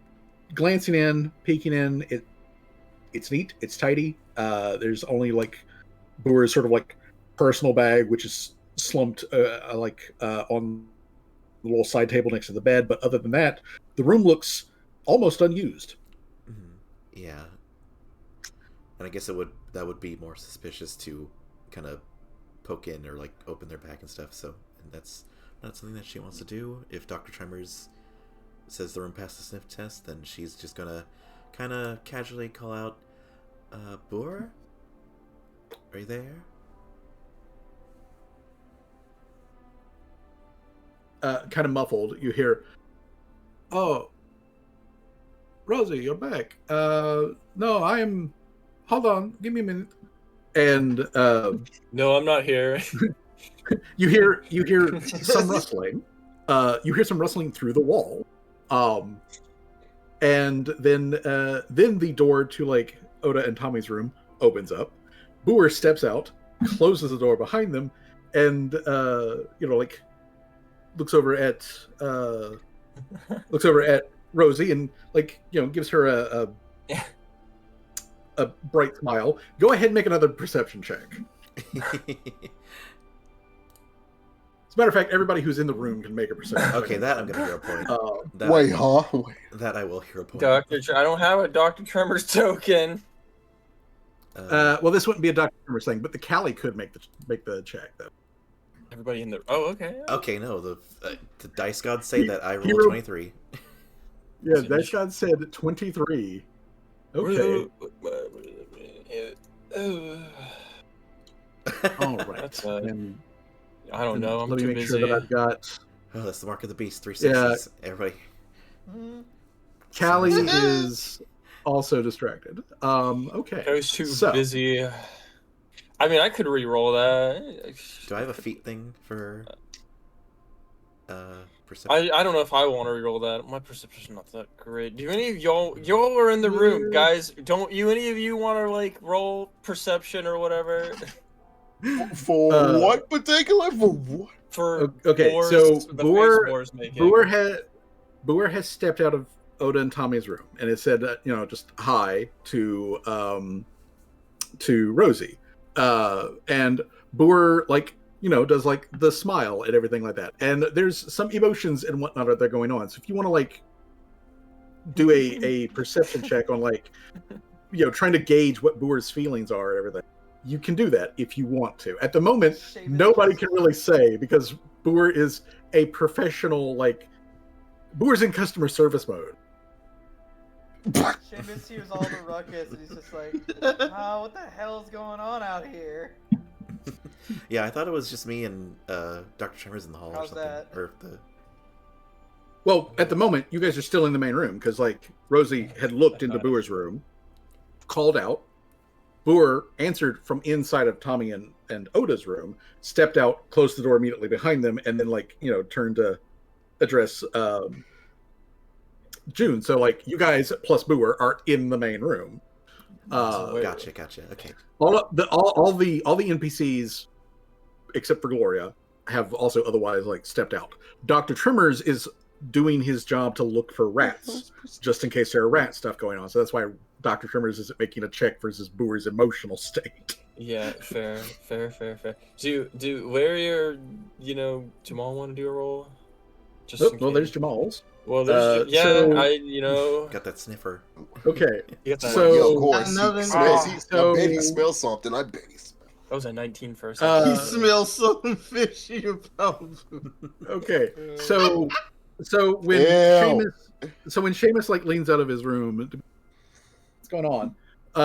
You see Boer is there, and you can tell Seamus that Boer is in customer service mode. Like Boer is looking at Rosie the way that Boer would look at a random person that walked up to their food cart and ordered a hot dog. With it like I am professionally glad to see you.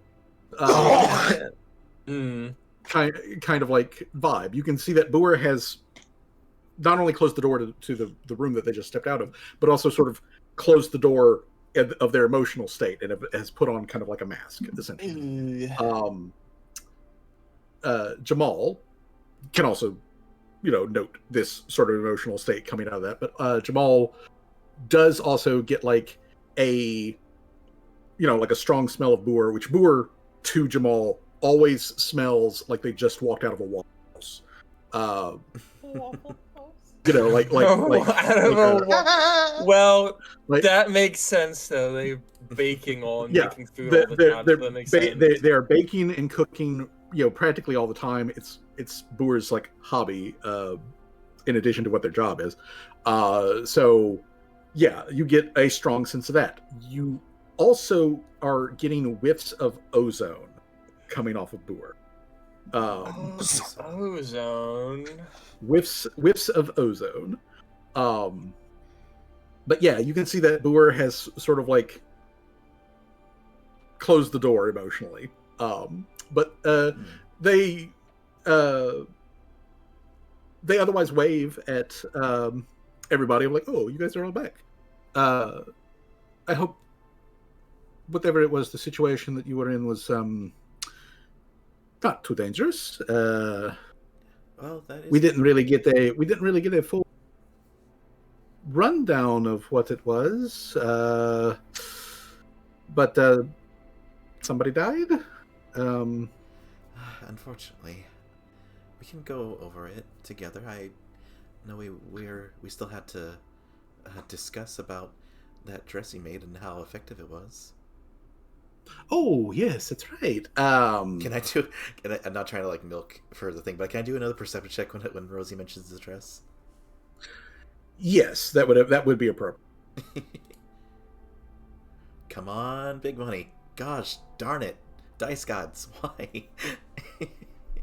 Okay, you Wow. can tell a genuine moment of Boer like perking up actually, where you get a genuine like Boer would actually like to talk to you about that. So you see Boer like light up and then like glance at the room and then oh yeah, I remember. I was going to get juicy details from you. So probably not the conversation to have out here in the open unless all of your friends are also interested in those kinds of details. Maybe we should step into my room. Is that okay? Yes, it's not something those details I'd like to discuss out in public. I mean, obviously, Torque is, she's saying it's like she's kind of leading, or I guess Boer is leading her into their room. Boer Boer leads in to the room and like stands aside so that when Rosie walks in with Dr. Trimmers just like skittering along at her ankles. Boer closes the door, which severely muffles, standard conversation from everybody else, pretty much enclosing them plus Dr. Trimmers into the room. Dr. Trimmers, being the little rodent that he is, immediately like darts under the bed and starts like, just skittering around and being like, I'm a little animal in this area. He is not attempting in any way to like hide that he is looking around and being nosy. Boer treats this as a like, this is a pet. It's not really that important. All right. So Boer. I mean, it's like Boer normal takes a seat behavior on for the him. bed. Yeah, it is, as far as Boer is concerned, normal behavior for Dr. Trimmer. So Boer takes a seat on the bed and like, pats the bed next to him. He's like, take a seat, Rosie. I would really like to know how this worked out. Now I know that you and Umber had a let's call it the meeting of the minds after the feast. Oh yes. And I would Did you really want to like talk to know about- how did that you- Do you turned want to out. talk about that first, or the eventful thing we had today? I heard you had a pretty eventful day too, but if you wanted to save the juicy details for dessert, or did you just want to get straight to the dirty gossip? I'm not one to wait on dirty gossip. I like it straight and raw, but though, actually, since you mention it, perhaps it would be a good idea to check notes with each other. We are both pathfinders, after all, and we had an eventful day. Would be putting it mildly. Question: does Dr. Tremors do a perception check, passively, just while they're having this conversation? Dr. Trimmers is at the moment providing a passive perception DC that any Okay, rats that okay. are trying to get into the place. Sorry, I didn't mean to interrupt. I was No, just no, like, you're good. You're just good. in case, while you guys talk about something important, just Yeah. check it in, make sure. Yeah, he's, yeah. Dr. looking. Trimmers is actively on the prowl. Yeah. He is actively on the prowl. They're for emotional support. They're the emotional support raccoon or possum. Yeah. Thing. Yeah. I mean, The possum, raccoon. The creature. emotional support creature is prowling around y'all's ankles while Rosie is there in the room. But having led Boer to this point in the conversation, Boer says, so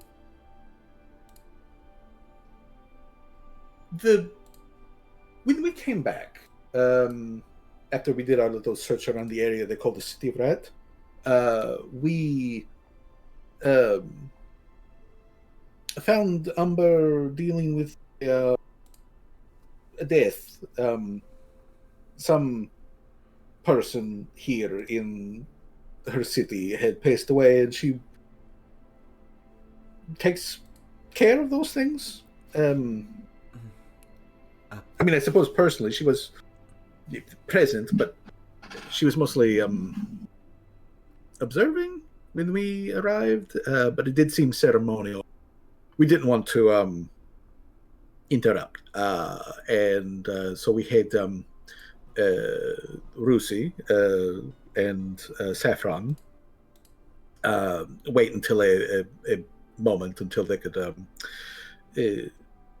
tell Umber what happened. And then in the meanwhile, myself and Tommy and came back here and kind of got ourselves straightened up. And we had to what would be a right term for this? We had to how you say process what had transpired. we. Oh, this is difficult to say. We had. We saw a strange rat that was wearing. And Rosie sees Boer like just stop, like brick wall, like halt, as they're like trying to like think of like what to say. And you can tell that like, or you see their tentacle tail like tapping on the bed like nervously. But then like Boer adjusts how they are sitting. They cross one knee over the other and grab that with their hands, and they look at Rosie like it was wearing the rat was wearing a dress, and which is strange. That qualifies as strange behavior, and we gave chase. It led us into a building which was a tavern. Looked like a pretty nice place. All things considered. I've been into some dive bars, but was it walking on two legs? Nice place. No, it was running on all fours. Like a regular rat. Strange. But it had a dress on that was high split and had rather plunging neckline. Was it a girl? Was it a girl rat? I did not check. The skirt was long enough that if it had like rat balls, I could not see the rat. That really wasn't what I was focused on.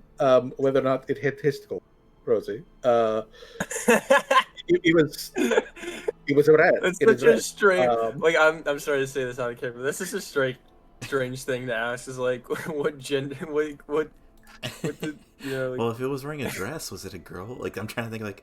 Like Rosie's playing cute. She's. I mean, I get that. Was it a cross-dressing rat? But Boer is like, I couldn't tell you if it was a boy rat or a girl rat. I mean, but we chased it into this. We followed it into this building, and that building had a basement area. And we went into the basement, and Boer kind of lowers their voice a little bit at this point and says, and there was all right. Rosie, may I ask you a personal question? She thinks for a moment, says, depends how personal it is, but go ahead. Do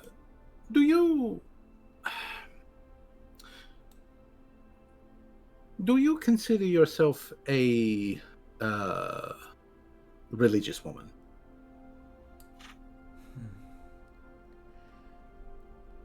Well,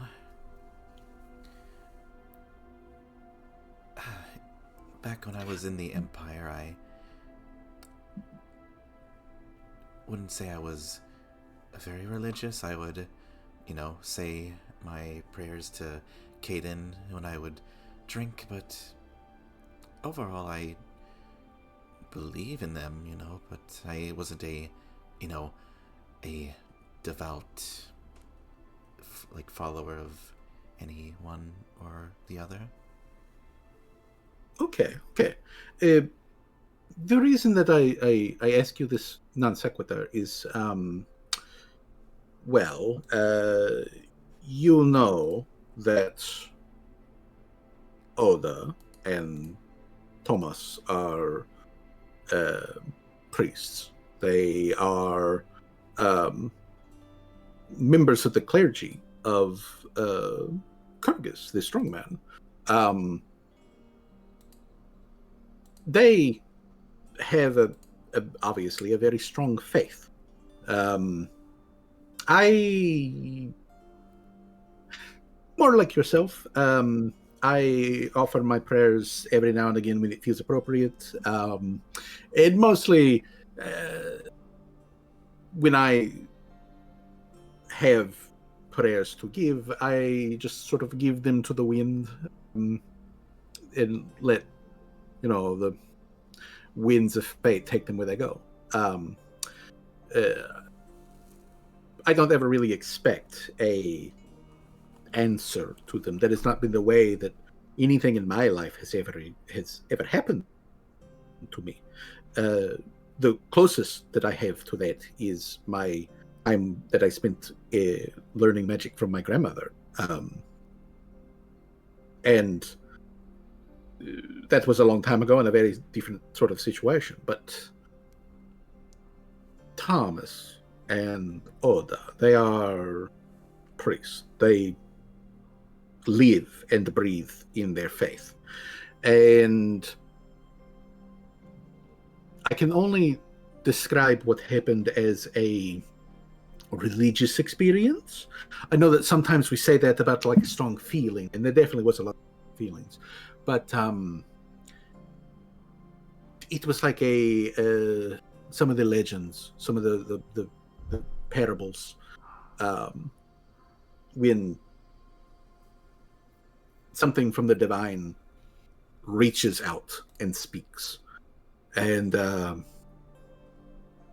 well, it did speak. It literally spoke through the rat, which was attacked by a large snake that I would define it as kind of orange in color, scales. Oh gosh, that's a new detail. Sort of a constrictor type of snake. It attacked the rat in the dress, and but it was not perfect in its strike, and so the rat, before it was crushed within the coils of the snake, managed to get its fangs into the snake rather deeply.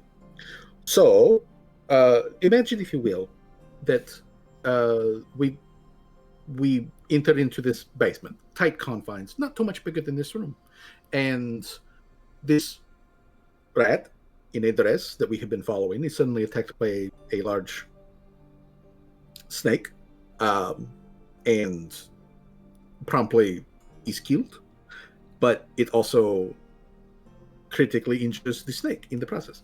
So all of this happens, and I promise you, Rosie, this did happen, but at that point, both creatures began to speak with the same voice, and it sounded just like like you and me speaking here. It spoke, and I am being honest with you, Rosie. I'm not trying to lie. But the language, I recognize it, but I don't speak it, so I cannot give you a direct translation. For that, you will have to go to Oda, I'm afraid. Because it spoke Halfling. Halfling?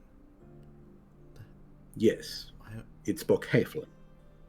It spoke directly to Oda. And Oda, if you will remember, is quite literally a woman who has been blessed by the deities. So a divine thing reached out and spoke to a person who is blessed by the divine and did it right in front of my eyes. I have never seen that kind of stuff before. And I trained with Baba Yaga for like 3 years.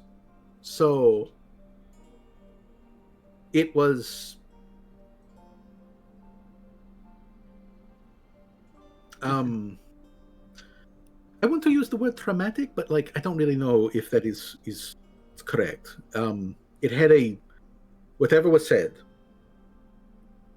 it had an effect, immediate effect on both Oda and Tomas speaks Halfling, to be clear, so he understood what was said as well. But they've given me bits and pieces. Again, I want to be clear that I'm not trying to obfuscate anything here. But the general gist that I got from what they have told me is that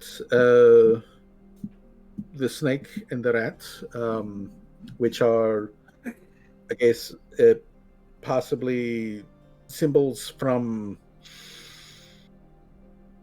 a previous deity who had some worshippers here. I do not know what their name is, but they are like a shadow god,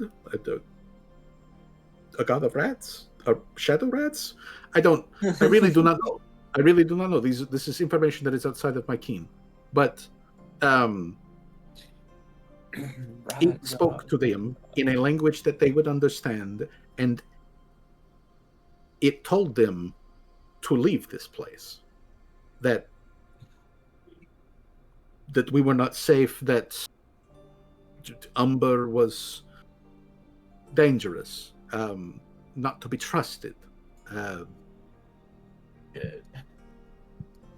And I don't know if the gods can lie. I don't know, Rosie. I don't know that. I've never even thought to ask that question, if the gods can lie. And well, Thomas and Oda, they were very clearly moved by this, but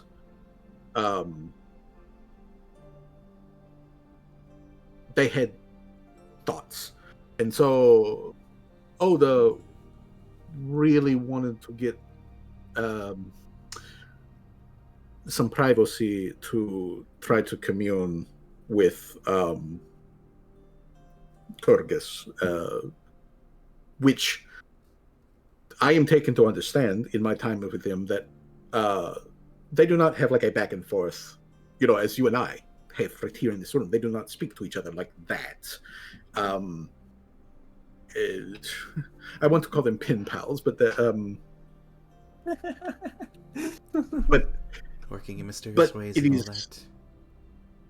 Yes, exactly. I don't know exactly how these things work, but Oda wanted to talk to Kyrgyz, to commune with Kyrgyz, to find some deeper wisdom in the situation. So that's what they retired back to the room, and I was helping them with the communing, and that's when you called out. So yeah, that's what happened with us. Wild shit. What happened with you guys? We heard explosions, and of course there was the dead man that Umber was dealing with. But you seem okay. We heard that there was some sort of like large monster. I'm trying to think, how would Rosie react to this information if she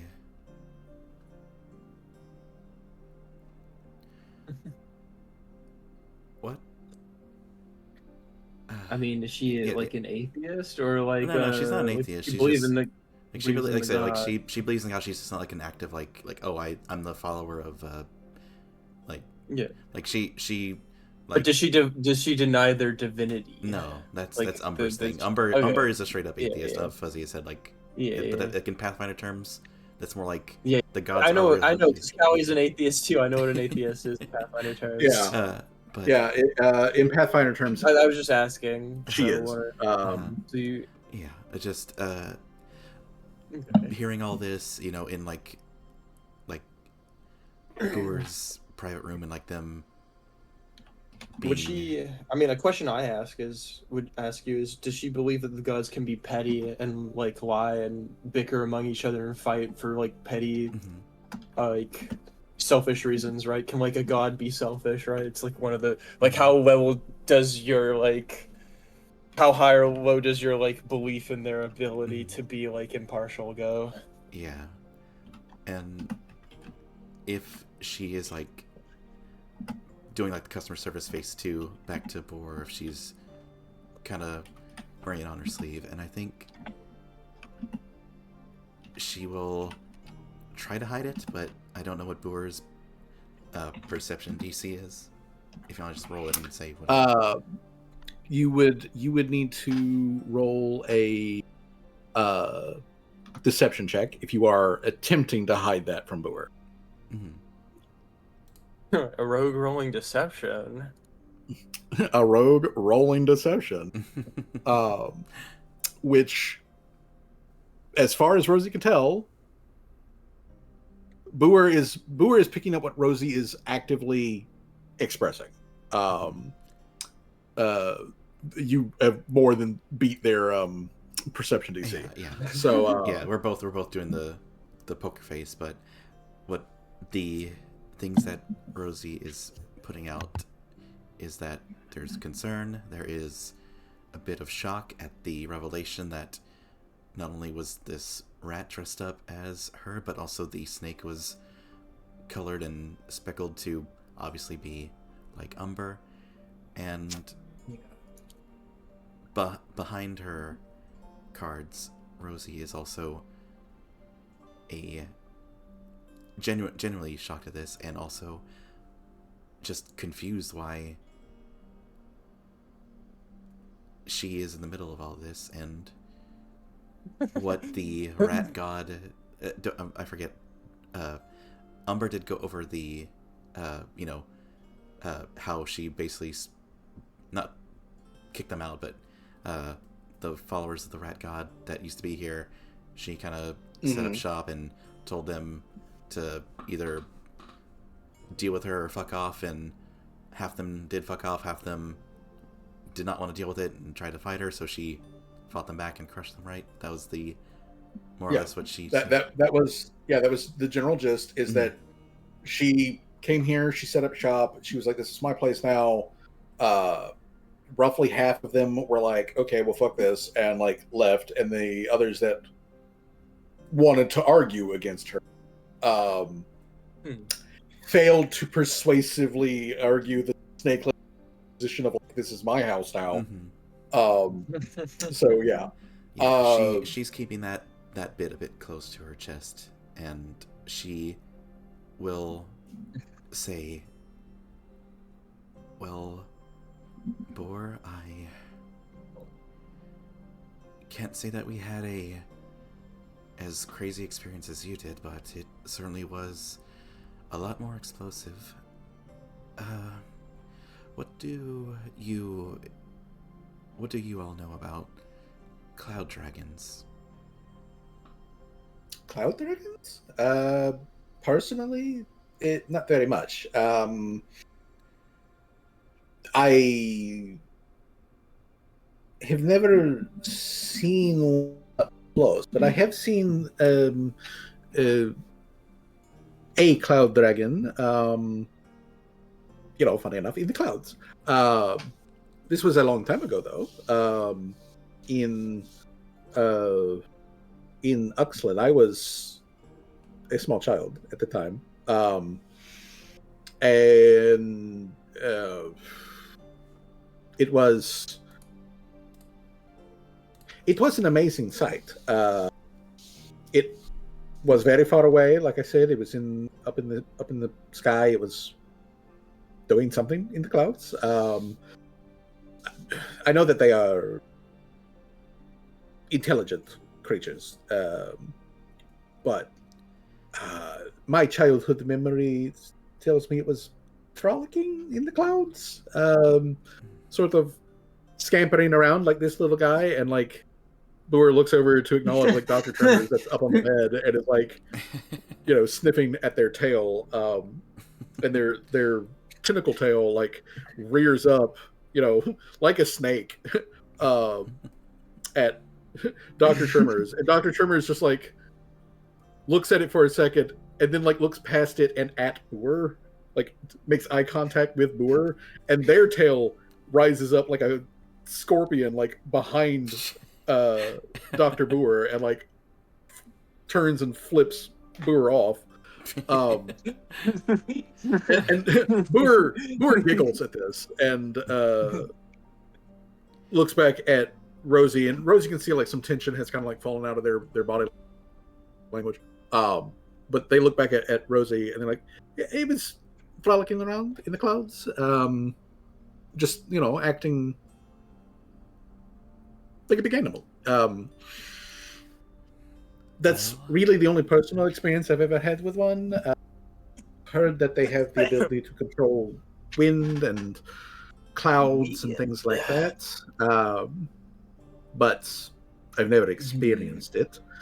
Well, we came face to face with one, and oh my!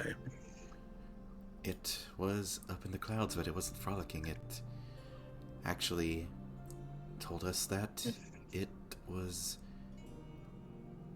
investigating or scouting for someone. We only caught it because someone detected it while it was, hidden in there, and we thought it may have been Soul Riot, and we shot a fireball at it, which it did not take very kindly to. It didn't go on a rampage, but understandable. It did knock Seamus around pretty hard, and then it did kill a baker as we fought it. It let out its breath weapon or breath attack, and then it fucked off and called us sluts and dropped some items to distract us, I believe it said, while it flew off. So this one's kind of saucy. That's kind of comical. Not the killing people part. That one that is not comical. But so you mentioned Soul Riot. Soul Riot, correct me if I'm wrong, that is the other big Yes. green colored dragon? Yes, Okay. the horn All right. dragon, the green one. Yes, that's the one that we've had a couple of run-ins with. But this storm dragon said that when I asked it if it was working for Soul Riot, it honestly was disgusted at the notion and said that Soul Riot was a pervert and that they wouldn't dare work with them. Some other the other members of my party said that, of course, it could be lying, but it did seem to be a somewhat genuine reaction. Huh. That is strange. Maybe it would be a good idea at some point if we maybe track down a expert on dragons and see if we can figure out something deeper with that. You okay, Fuzzy? Pardon me. Pardon me. Swallowed wrong there. Boer kind of like taps, their pointy chin with one elegant finger and is like, Soul Riot, the green one, the big green one, who may be a pervert. That is, he's you say horn dragon. He is the same kind that is on the Imperial Seal, right? I believe so, yes. And we also fought and killed his brother, but his brother was already dead, like we already told you. Oh yes. I remember that story quite well.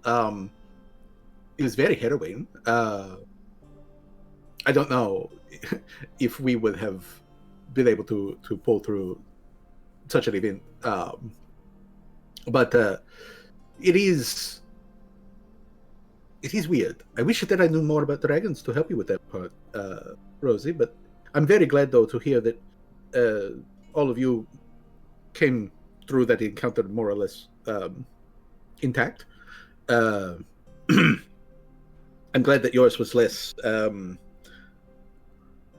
spooky and scary and more of, traditional monster fighting that Pathfinders do. So, okay.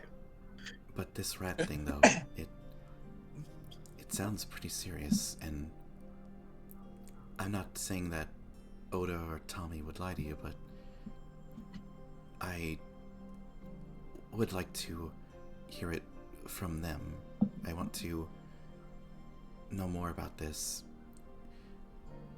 and I want to go. If they are doing something to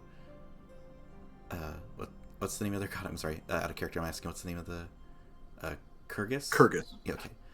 Kyrgyz. Mm-hmm. Kyrgyz, which, just for clarification, Kyrgyz is vaguely related to Caden Kalim.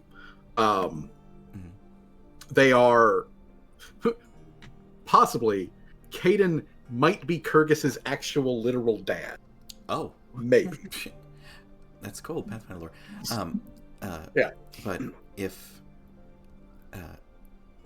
she says, Boor, if they are trying to contact Kyrgyz about this in the room over there, I would like to go and hear for myself what this is all about. I mean, that'd be a good idea.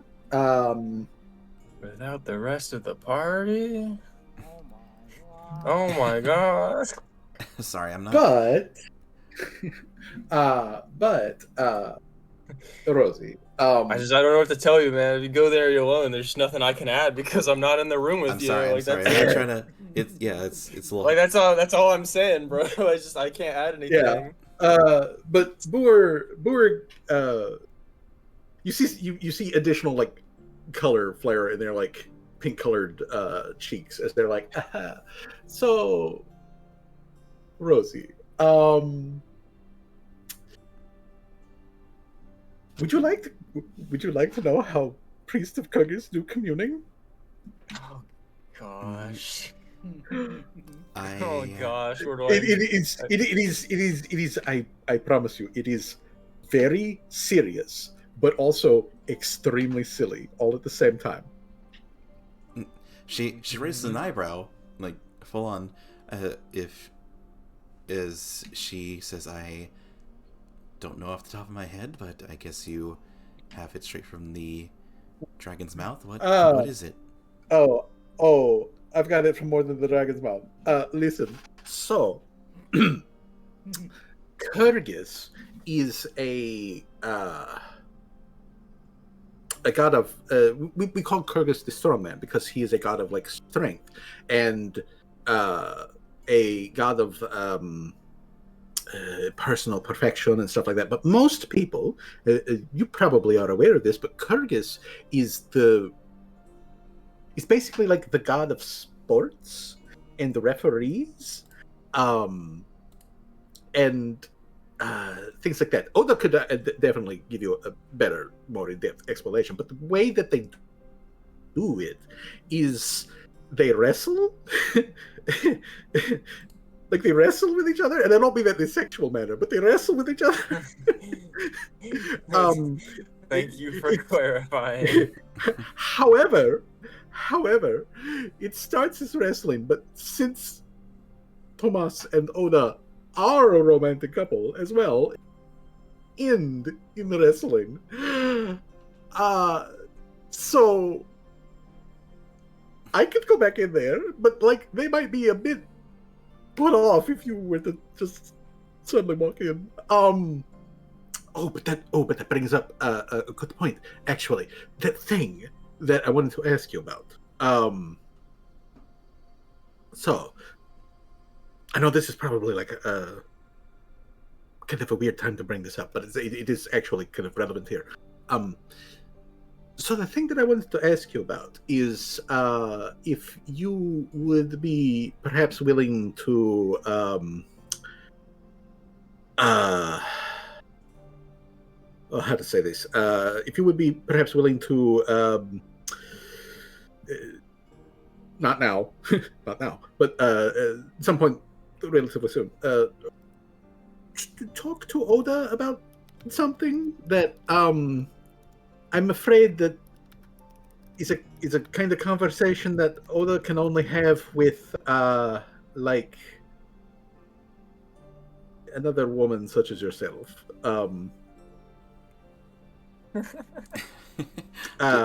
Is you know,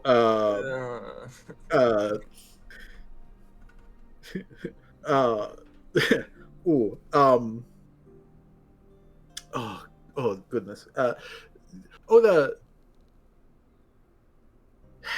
this sounds stupid to say this, and do not tell her that I told you this, please, Rosie. But Oda desperately needs to get laid, but like in a way that she can't currently get laid. And since you are, you know, like a known woman who loves other women, that she also respects, you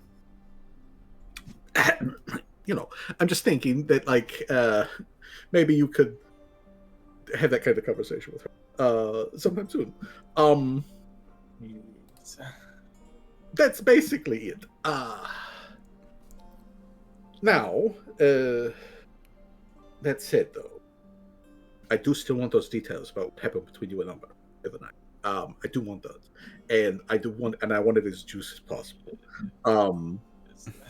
So, I'd like to know that. So, what we're gonna do here is we'll do a kind of like a fade to black. As Rosie gives Boer the deets. But while that's happening, though, I have added a Dr. Tremors to the map. So, sir, if you would you make a perception check for Dr. Tremors? Yep, I can do that. All right. Oh, excellent. That's very good. Okay. That's why he's the doctor. That is why he is a doctor. Okay. So, yeah, Dr. Tremors, while Rosie is giving, like, the juicy detail, TM, Dr. Tremors, who doesn't care about these particular details, like, scuttles off of the bed and, like, continues to just sort of, like, rummage around, like the little, you know, critter that he is. And after like Rosie's gone on for a little bit and Boer is just sitting there on the bed, like leaning forward, like, you know, one hand holding up their chin, elbow propped on their knee, which is crossed over their other knee, like tail just wagging behind them like a happy dog, just eating it all up. You do hear a muffled squeak from under the bed, and out from under the bed comes Doctor, and as he comes out from under the bed, he pulls his tail behind him, and in his tail hand, he has like a small field mouse in his paw.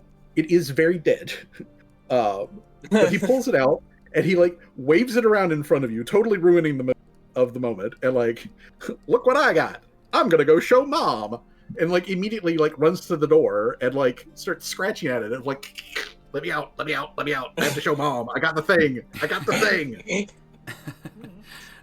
Is it look like a normal mouse? Is it wearing a suit and tie? It is a completely normal mouse. Like I said, it's like a small field mouse, so it is itself like a quarter of the size of Dr. Tremors. Who for reference is the size of like a house cat. So you know, it is a very tiny rat-sized cat. Yeah, or sorry, a cat-sized rat. Yeah, it is a house cat-sized rat who is holding in his magical tail hand an even smaller rat, which is very dead. Well, I mean, which is like a fluffy field mouse. Even if it's just a regular rat, I'm pretty sure that's still bad news. Because but either way, God could be listening in. He's scritching and scratching at the door to be let out. Rosie would let Dr. Charles out if Boer doesn't get up first. Yeah, so Boer gets let out of the room, Boer opens up the door so that Dr. Chalmers can come out of the room, and Dr. Chalmers immediately scampers over to wherever Callie is at to present dead rat at her feet, and he's like, "Fuck! Behold!" Callie picks up the dead rat and is like, "Okay, well that's not good news," she says. If this is truly a rat god, they could be listening in on us, because there's just there could be rats everywhere. They're suspiciously good at that, aren't they? But yeah, your little rat catcher has caught a rat, and he has come to show Mom that he has done his job. He would like treat now, thank you. Callie pulls out a fish. He's like, "Here you go," like a really big fish.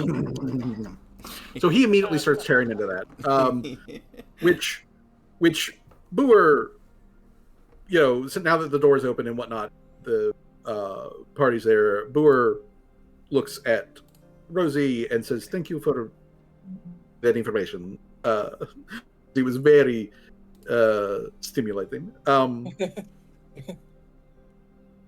If I would like to learn more actually later on.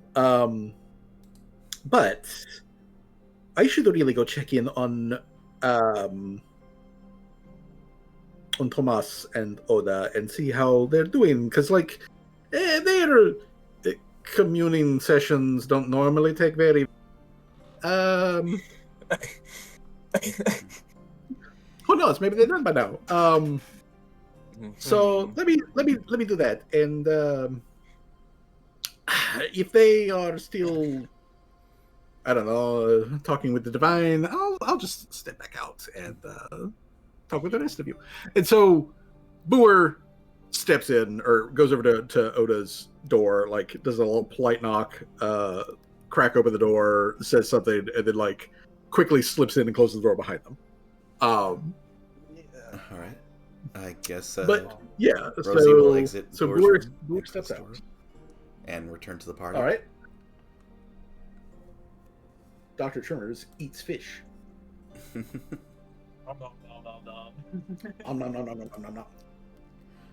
Ariel in the background comes back from the bathroom, all freshly cleaned and showered and whatnot. Torque comes back out of the room, and she's switched from, adventuring gear clothing to, basically her pajamas, and comes back in, and within a minute or so later, the main door opens and in comes Rusi with beer, as well as beer, wine, banana daiquiri mix. He has brought enough liquor to kill somebody, or to get most of the party shit-faced. And so he immediately starts setting that down. Graftier, gets out glasses and cups and all that sort of stuff so that everyone has that sort of thing. But alcohol is passed out. And if the party gives it about 5 or 6 minutes, Boer will eventually reemerge. I guess while the drinks are getting passed around, though, Rosie will gently go into what Boer explained to them, how not only was the rat dressed up in their outfit, but also the snake was colored in a reddish orange, exactly like Umber, and that what Boer relayed to Rosie was that the voice was telling them, "Get out of here, it's not safe, leave," That's a detail everybody shockingly seemed to leave out, except Boer, was the orange scales. I mean, I guess they're being quite overt about it, I suppose. Also, the rat inside all of our rooms is kind of a bad sign, isn't it? Well, at least this rat. Does it look like a... Because that could mean they could... I mean, not that they don't have to be magic, but I'm just saying that, they theoretically, if it is the rat god, could listen to us in any room that they want, because they could just put a little mouse there and just listen in to our conversations.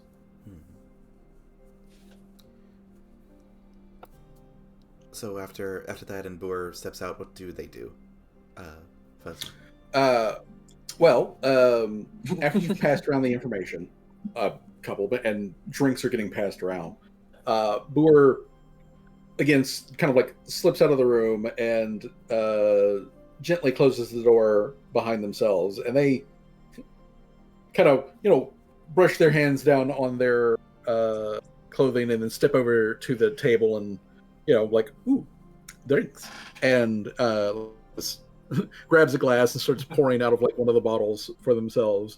They're like, so Oda and Tomas are basically done with their communing. They had to pray, their priest and everything. So they said that they would be out in a couple of minutes. They're just, and you see Boer like pause for thinking of like the way to say this, and then like switching into their civilian clothing. Oh. So, anyways, so Rosie gave me the heads up on the encounter you had with the Cloud Dragon earlier today. And I had kind of a strange thought, actually. When I went to go check in on Oda and Tomas. They're doing fine, by the way. They just were having a intense prayer session. Yes. That is exactly what was going on. But a thought occurred to me. That does it not seem to you that a cloud dragon, a dragon which has power in the sky, clouds, is related to weather, storms, rain and lightning and all that stuff, should have an encounter with you while we are busy, and then we have a strange encounter with dress-wearing rats that get eaten by snakes. And well, I do not wish to paint you into a corner, Rosie, but like, snakes is like your thing. Did we perhaps get wires crossed on which group of Pathfinders was having which encounter? Maybe the powers that be have a cruel sense of irony. They always seem to have that. They do certainly seem to have that. Also, thank you for the alcohol. And Boer just like tosses back a shot, just like downs it in a gulp, and it's like, oh, ooh, that tastes horrible. Give me another one.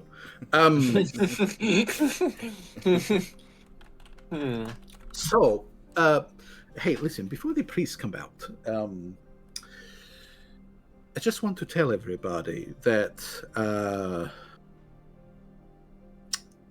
Oda, and Tomas probably agrees with this. Tomas did not say specifically in the moment, but like, Oda did say to me to come out here to you guys and to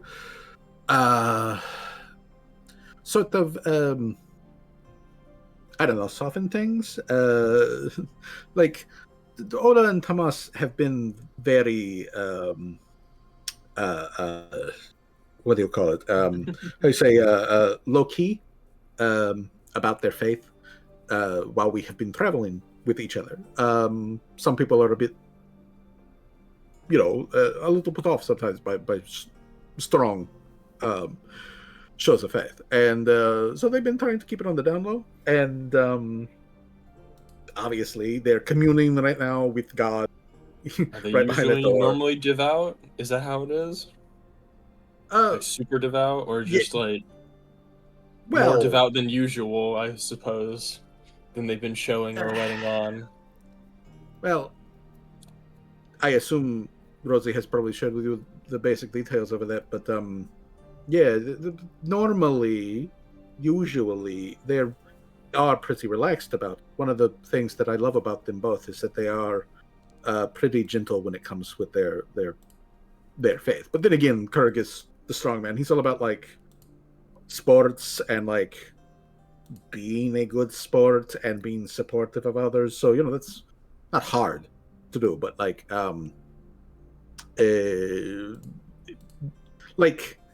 like Tomas, he is a record keeper, really, when you get down to it. Like that's his like position within their faith structure. He is did you know in the Empire, when there are team sports, that like they keep a record of like wins and losses, and individual players will have records of if they score points, or if they jump really high, or if they, I don't know, catch the ball, however that works. That's what Thomas does. He keeps those records and he organizes those records. He is a big fat nerd for sports stats, and that is normally how he interacts with his faith. But like, Oda is a dare chaser. She chases records. She sets records. Like if we were in Kinney and we were there at the Abbey, there is an entire wall of just trophies with her name on it, and that is the kind of thing that she does, and she always is a big supporter of getting other people to participate and do sports ball or whatever the fuck it is. I always politely turn them down, but anyway, that is how they normally are. They're like sports fans. That's how they are normally. But sometimes they are really priesty, and this is one of those times when they're really, really priesty.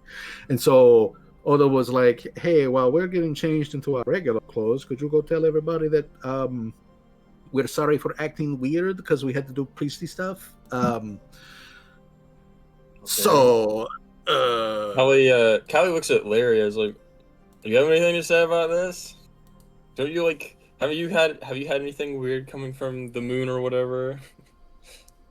The stars or the spirits, whichever being you be worshiping, the cosmos, as far as Larry is concerned, has not had anything to say specifically about like current events. Fair enough. So whatever is going on at the moment doesn't significantly have any effect on the cosmos at large for it to be like, "Hey, yo, Oracle, pay attention." So yeah, on that sense, as far as Larry is concerned, nothing weird has come up there. But yeah, so Boer basically gives this lowdown of like, "Hey, they just wanted me to tell you guys to like, they're sorry for acting weird. If you like think that they're acting weird, it's just part of their like faith thing that they've been trying to like lay low on." And Boer like pours themselves like another glass. They're wiping the head off of the top of the foam before they like take another shot. The door opens and out comes Oda, and they are, like I said, they're wearing their like regular like civilian clothes. They've gotten completely out of their armor, and they look a little flush, but like they come out, they seem to be in reasonably high spirits as they step out, and Tommy like sees the drinks and he's just like, "Oh, I am so thirsty." Goes back Whew. a shot of alcohol and doesn't realize Yeah, he it's just- alcohol or whatever. Yeah, he just like throws back a shot and it's like, I thought that was water. I'm gonna go get some water, guys. But Oda kind of like comes up the table, jumps up onto the bench so that she's on level with everybody else, and she's like, "Hey guys," and she looks at Boer like, "You told them, right?" Boer just nods at her, and she's like, "Okay, so yeah, sorry about that. Tommy and I felt it would be a good idea to try to commune with Kyrgyz and see if we couldn't, I don't know, get a second opinion on the whole situation that happened. I'm assuming you guys have been brought up to speed, right? Right? Mm-hmm. As far as we know. Okay, cool. Boer also confirmed that you guys had like an encounter with a dragon, like a cloud dragon. So cool. Cool. I'm glad that y'all are okay. And everything. And yeah, so we had a weird rat encounter. You guys had a weird dragon encounter. Not really on the same level. Yeah, so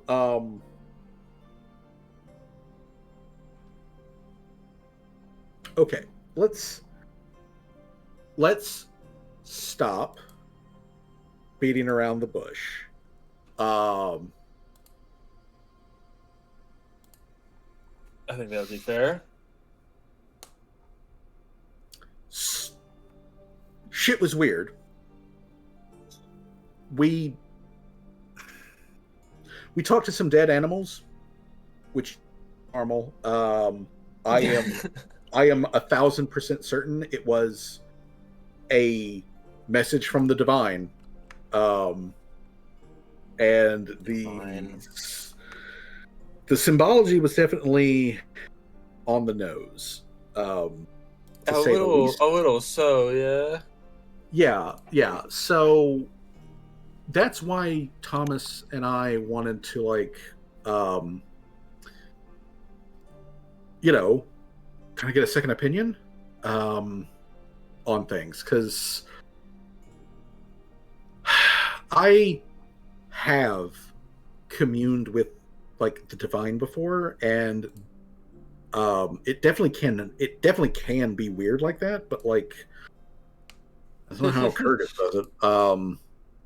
Like normally for Kyrgyz, and like Oda like puts up her hands and she makes like a goofy face, and she's like, normally the way that happens for us is you get beamed in the head with a ball or something, fall down like that, and have a vision while you're unconscious. Damn, that's not very fun if you ask me. That just sounds like a concussion. I mean, yeah. That's how you know it's divine. You don't have a concussion afterwards. If you have a concussion, it probably wasn't divine. You probably just have a concussion. So, fine. Yeah. I fully recognize that kind of stuff. If you're not a priest, if you don't live and breathe, whatever your faiths are, that shit is weird. I concede that. So. Oh, well, I ain't denying that it happened. Well, I just want to be forward to say to you guys that, like, hey, something weird happened. We had a weird reaction to it and whatnot. It's a faith thing, and I don't expect you to understand it, but like I also want to say that I'm open to questions if you guys got questions, because I'm sure you do. If you want to ask them now, you can. If you want to Well, I guess my specific privately? question would be, like, we got the I guess the Spark note summary of what the rat actually said. Can we get like what was it specifically like in your halfling language?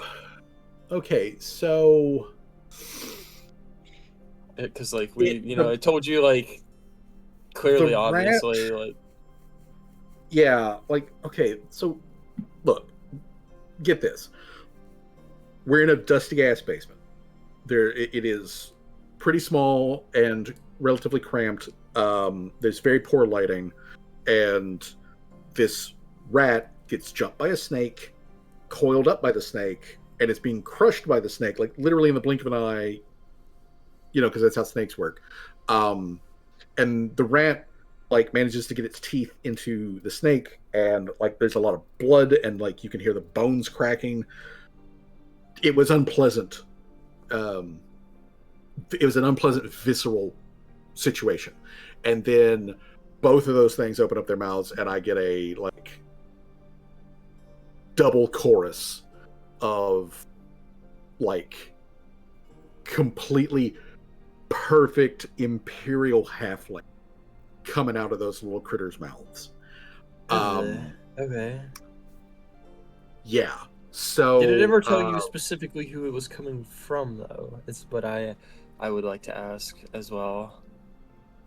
No, it didn't. Well, it did not. It did not self-identify.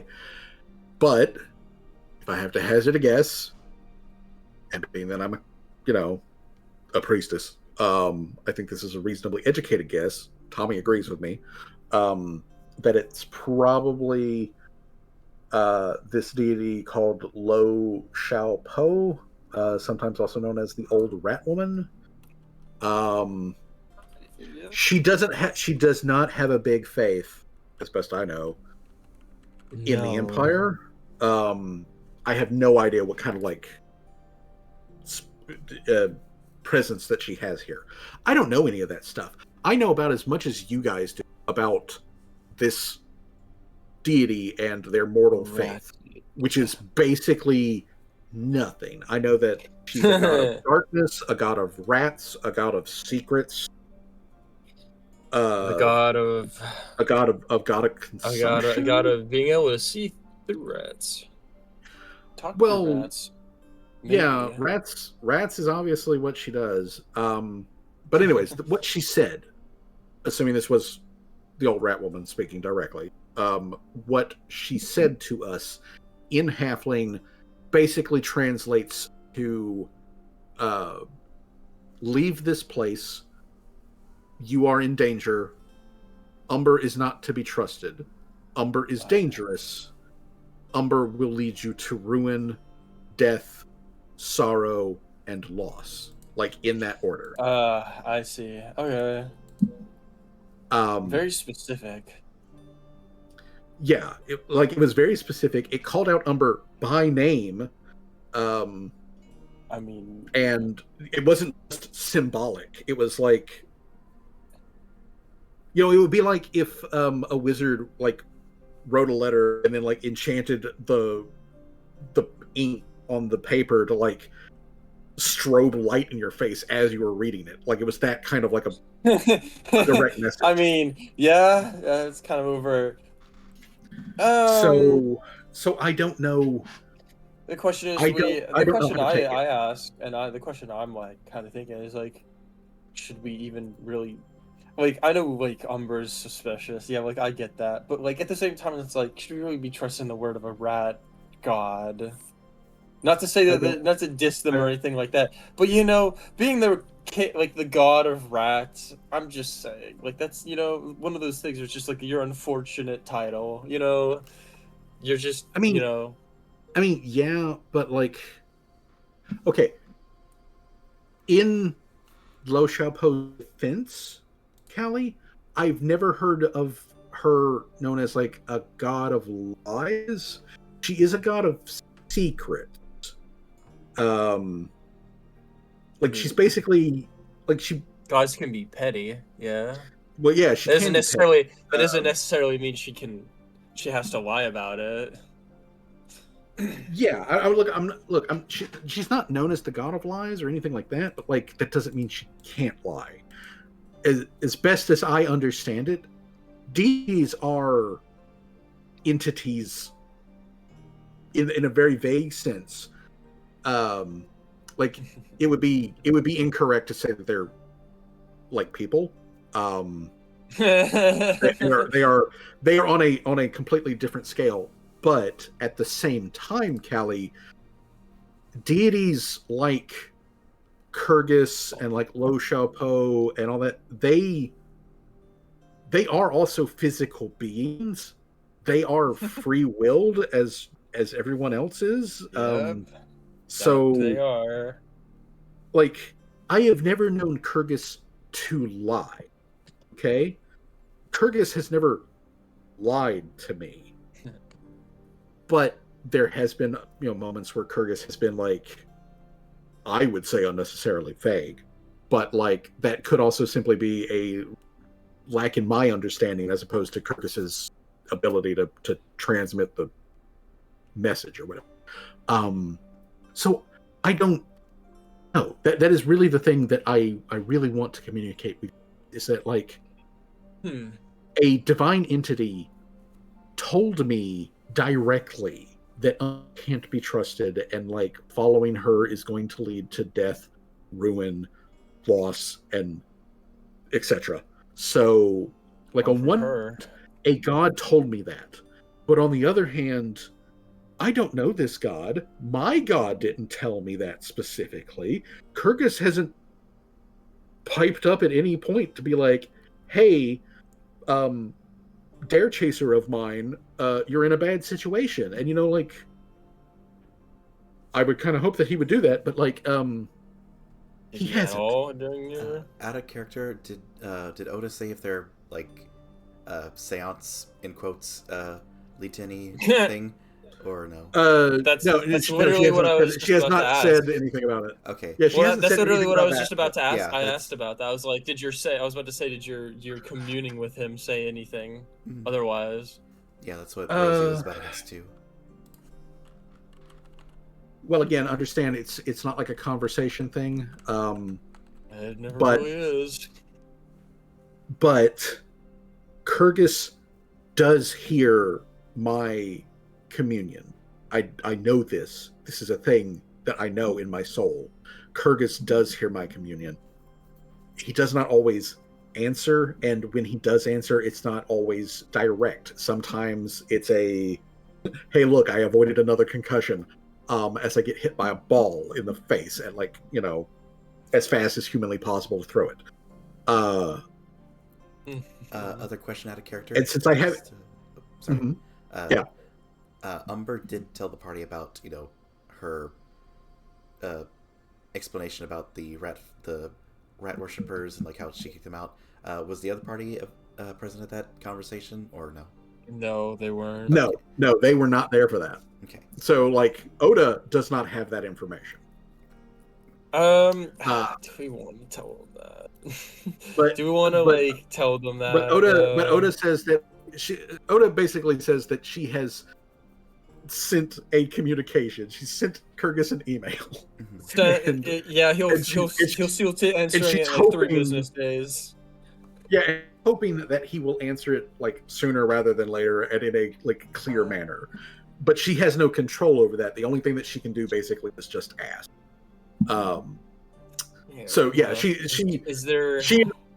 She is obviously not anywhere about the details of their communion, but she's just like, we asked, and we'll just have to wait to see what comes of it.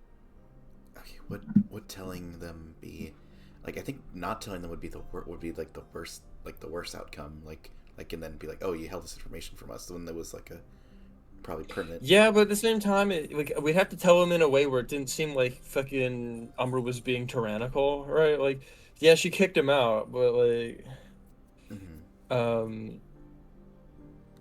like she wasn't being like malicious in that endeavor, right? Like it wasn't specifically her targeting the rat people, right? Like it's just unfortunate circumstance, right, of them being in the city. All right.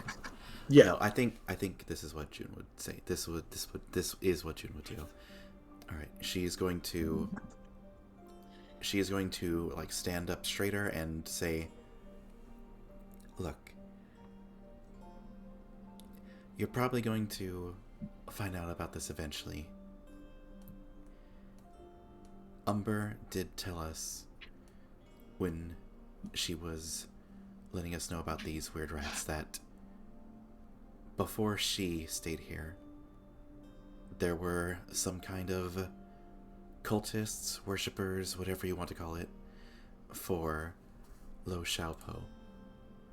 And she told us that when she moved here that she gave them the option to either stay or leave, but that she wasn't leaving. She told us that some did choose to leave, but the ones that did stay did not take kindly to her presence there. And they fought, and obviously Umber is still here and they are not. She hasn't been hiding the fact that she was less than kind in the past. It's honestly something I don't even know how I managed to, but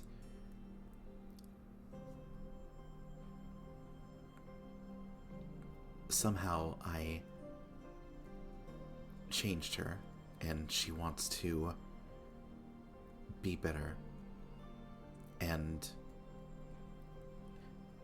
if there's anything to go off of beyond my words, the baker that died, she personally attended and made sure that that person was given a proper burial. So she is not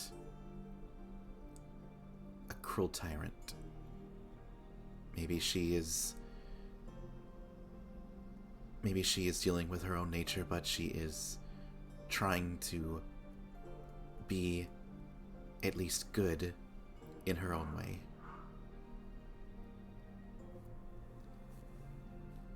So I don't... Okay. Go ahead. Rosie, if you would please go ahead and make a diplomacy check. I was just gonna add on, like, it's not like she attacked the rat people and out of like necessity of war. Oh gosh. Oh, that's a good one. Anyway, Okay. they just happened to be here in this town, unfortunately. Alrighty. Okay. She doesn't have any like Alright. vendetta against them. Yeah, as far as you guys know, she didn't like come here to hunt rat people.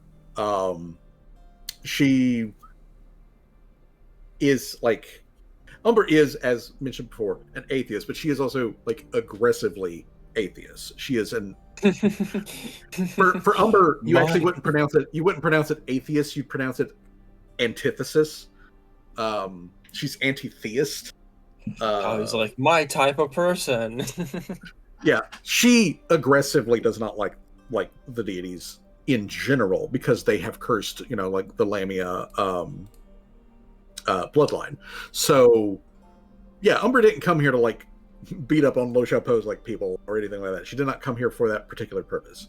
But they crossed paths here, and some of them decided to leave, and others decided that they wanted to stay. And she essentially had a conflict with the ones who refused to just pack up and leave, which is, I guess, understandable. They were technically here first.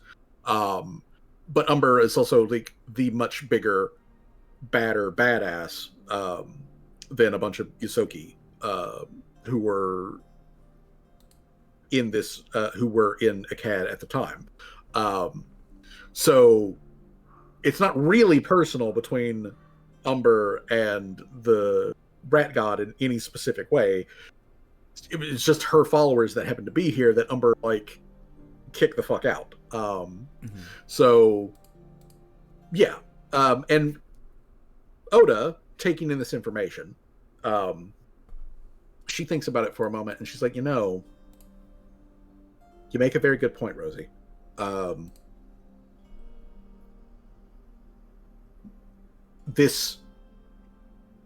We could be basically just catching strays from like a divine beef. Very angry god like disagreement.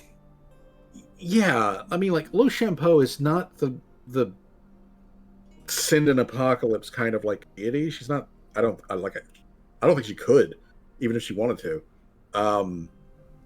But she definitely doesn't like Umber, and I've got my doubts. I have to say, I have my doubts about Umber, but I have seen repeatedly now multiple things that like I would never have expected a Lamia to do or to have any part of that Umber is doing, and she seems to be genuine about it. She does seem to be genuine about like being a leader and protector of these people who are all disenfranchised,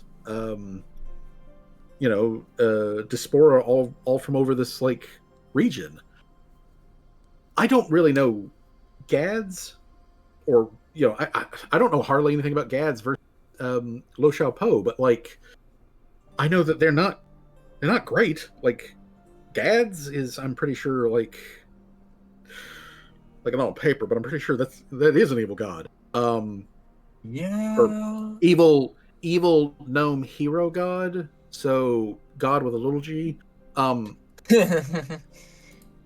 But either way, though, they not good. And Umber has saved all of these people. She has tried to like rule them fairly.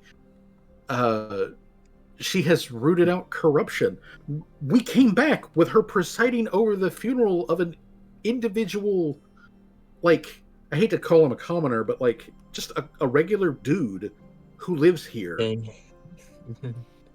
And she was there, like, giving memorial for this guy. So that's why I had to turn to Cord. That's why I had to ask Cord for some help here, because I don't understand what would get a Lamia to do this sort of stuff. Like, they don't really feel like the kind of creatures, and I know that sounds terrible to say about Umber, but like they don't feel like the kind of creatures that would be able to pull this stuff off with any sort of grace, especially for as long as Umber has done it.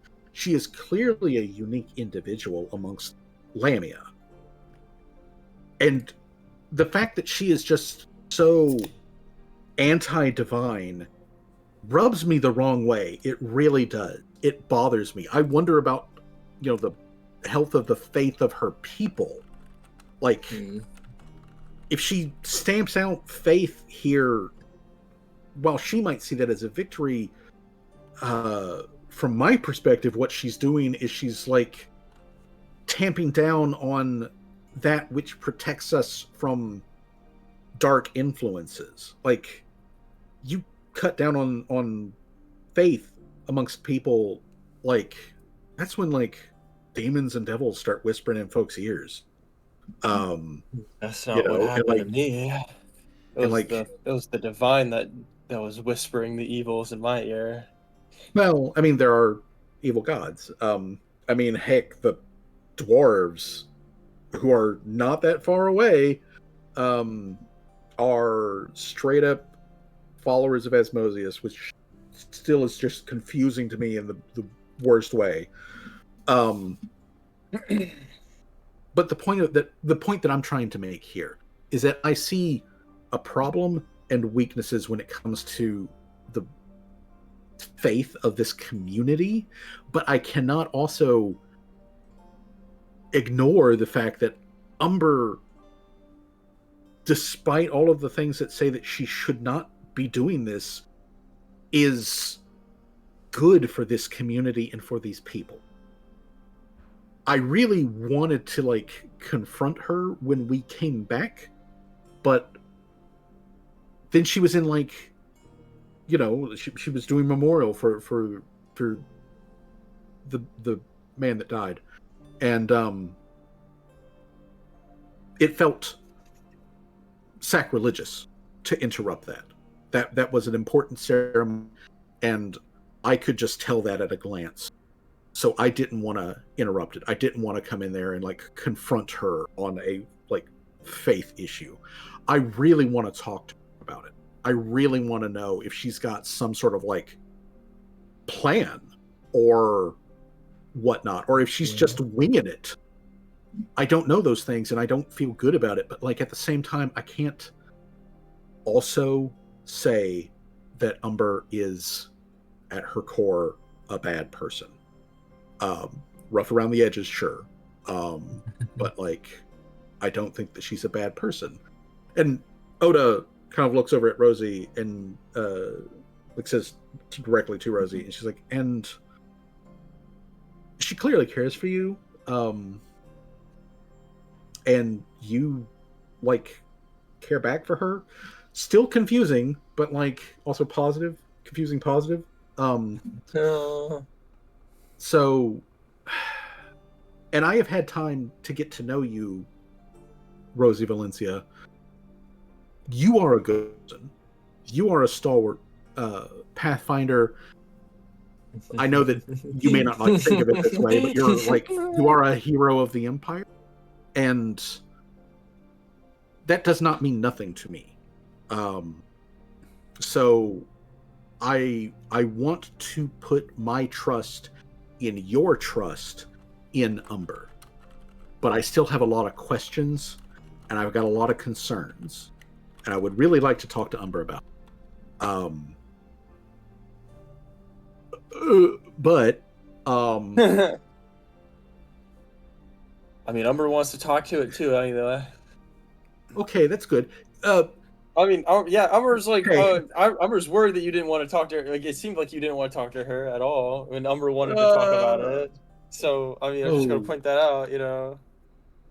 Yeah, that probably was not the coolest way to do that. But like, I was confused and like concerned, and also like worried about a lot of things at the time. So yeah, that probably didn't come. But hey, I don't want to put you guys on the spot, but would some of you come in with me when I go talk to her? I might be blessed by Kirk. Like, she's literally 8 my size. She can swallow me in a bite. I mean, sure. I had to talk to her about her drogues trading company fucking allies anyway. Okay. Cool. I am not, you know, she coughs. I have a special relationship with Umber, but I am not totally under her sway, and neither is she under mine. But I will be there to talk with her with you. That was a very, very long-winded way of just saying, yes, I will go. Well, I'm trying. Callie says this out loud. Callie says this out loud. Well, I mean, how else am I supposed to say I'm fucking the big snake lady, Callie? I mean, you just said it. So. like Boomer, who has been, you know, politely quiet this whole time, like sipping on their yeah, they threw their first shot back, but the second one they've just been like nursing. But at this point, they like spit, and there's like blasts from them as they like start barking in laughter at Rosie, just like coming on like, I'm fucking the giant snake lady, okay? Like, but Boer barks in laughter. Tommy, who has since, you know, like come back in, and he's just been quietly, you know, listening into the conversation. He also kind of like snickers and like, you know, covers his mouth a little bit at that. But Oda kind of rolls her eyes, and she looks at Rosie, and she's like, I know that this puts you in kind of a delicate position because of that, Rosie, and like I said, I didn't want to put this on you. I didn't want to put this pressure on your shoulders. But I would very much appreciate to have you at my side when I go talk to the giant snake lady that you are because if nothing else, she probably would be less likely to eat with her friend standing right there next to me. I hope. That's mostly a joke. I want to be clear about that. That's mostly a joke, but like small concern. Deception. What is she trying to like hide? Her embarrassment, because she's just like internally screaming. But she's like, everyone's talking about me fucking the snake lady. Well, that doesn't get past my active perception, active deception stuff. Yeah, I don't think anybody fails that. Like We all see it. Yeah, we all see that. Just progressively getting redder in the face every time it gets mentioned. A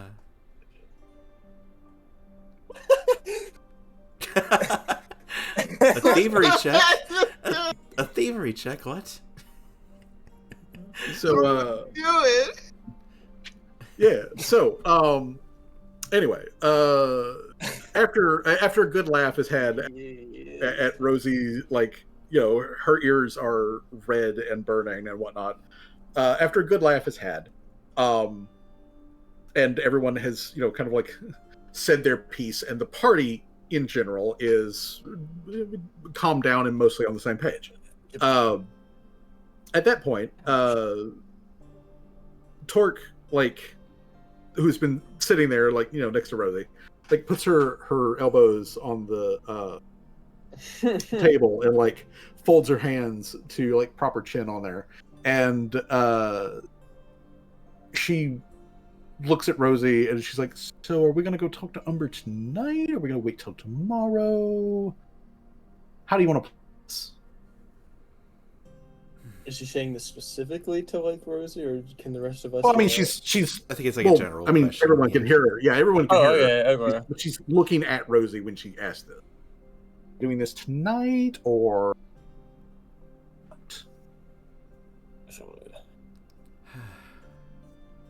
like, do we want to rest up?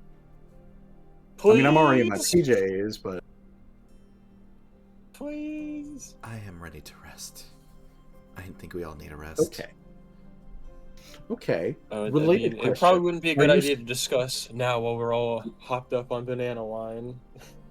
Yeah, Anyway. that might not be great. But related question, and this one is specifically for Rosie.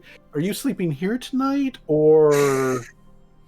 And then she kind of like makes a comical like look over her shoulder of like vaguely towards where the rest of the ziggurat and Umber's personal chambers are, like, or just what? Just like a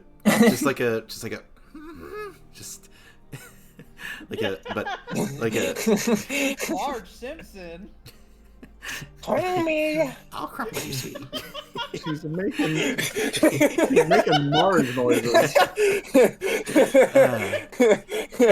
Gosh, don't. Oh, now performance check. What Okay. is happening right now? I don't know. Dude, it's so. I blame Johnny, bro. Sorry. What did I wake to? We're doing Marge Simpson impressions. That's what was happening. Everyone is gently roasting. Noted. Everyone is gently roasting Rosie. Although the gentle is beginning to wear off, and it's just roasting.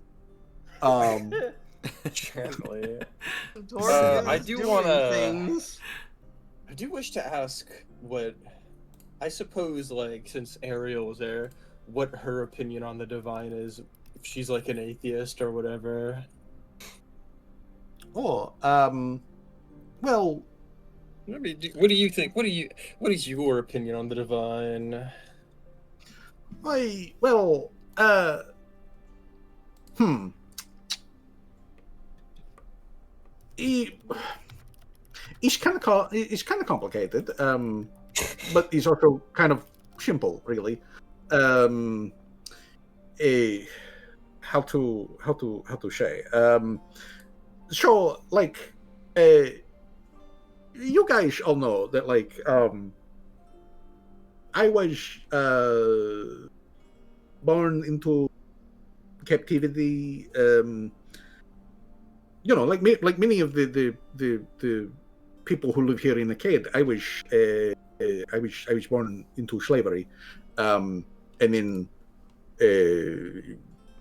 experimented on and twisted by the Veiled Masters and all that sort of stuff. So like there wasn't like a lot of time for church in the middle of all of that.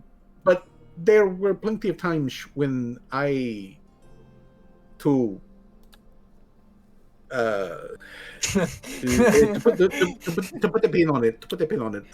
There were times where I would cast my mind out to whoever would listen, and ask for release from the whole thing. Which maybe that's why the whole place got bombed and everybody died, including me. But also, when I passed away in that first time, I do not have memories really of like a time in between.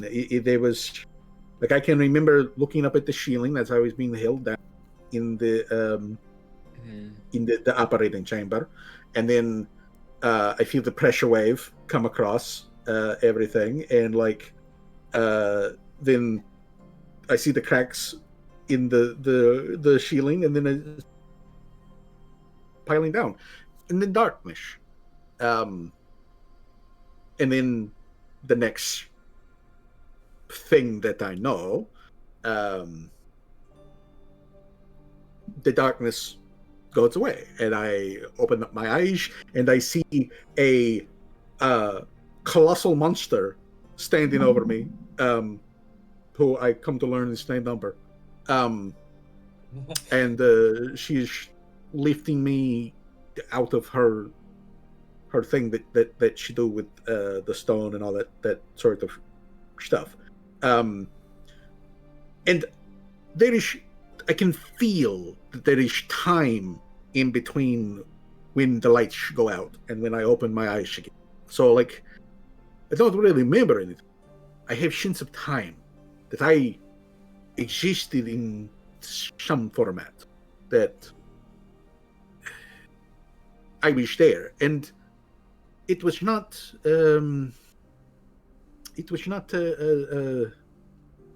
empty.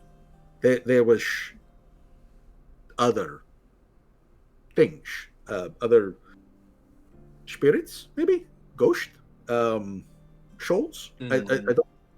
But I am not a scholar of that sort of stuff.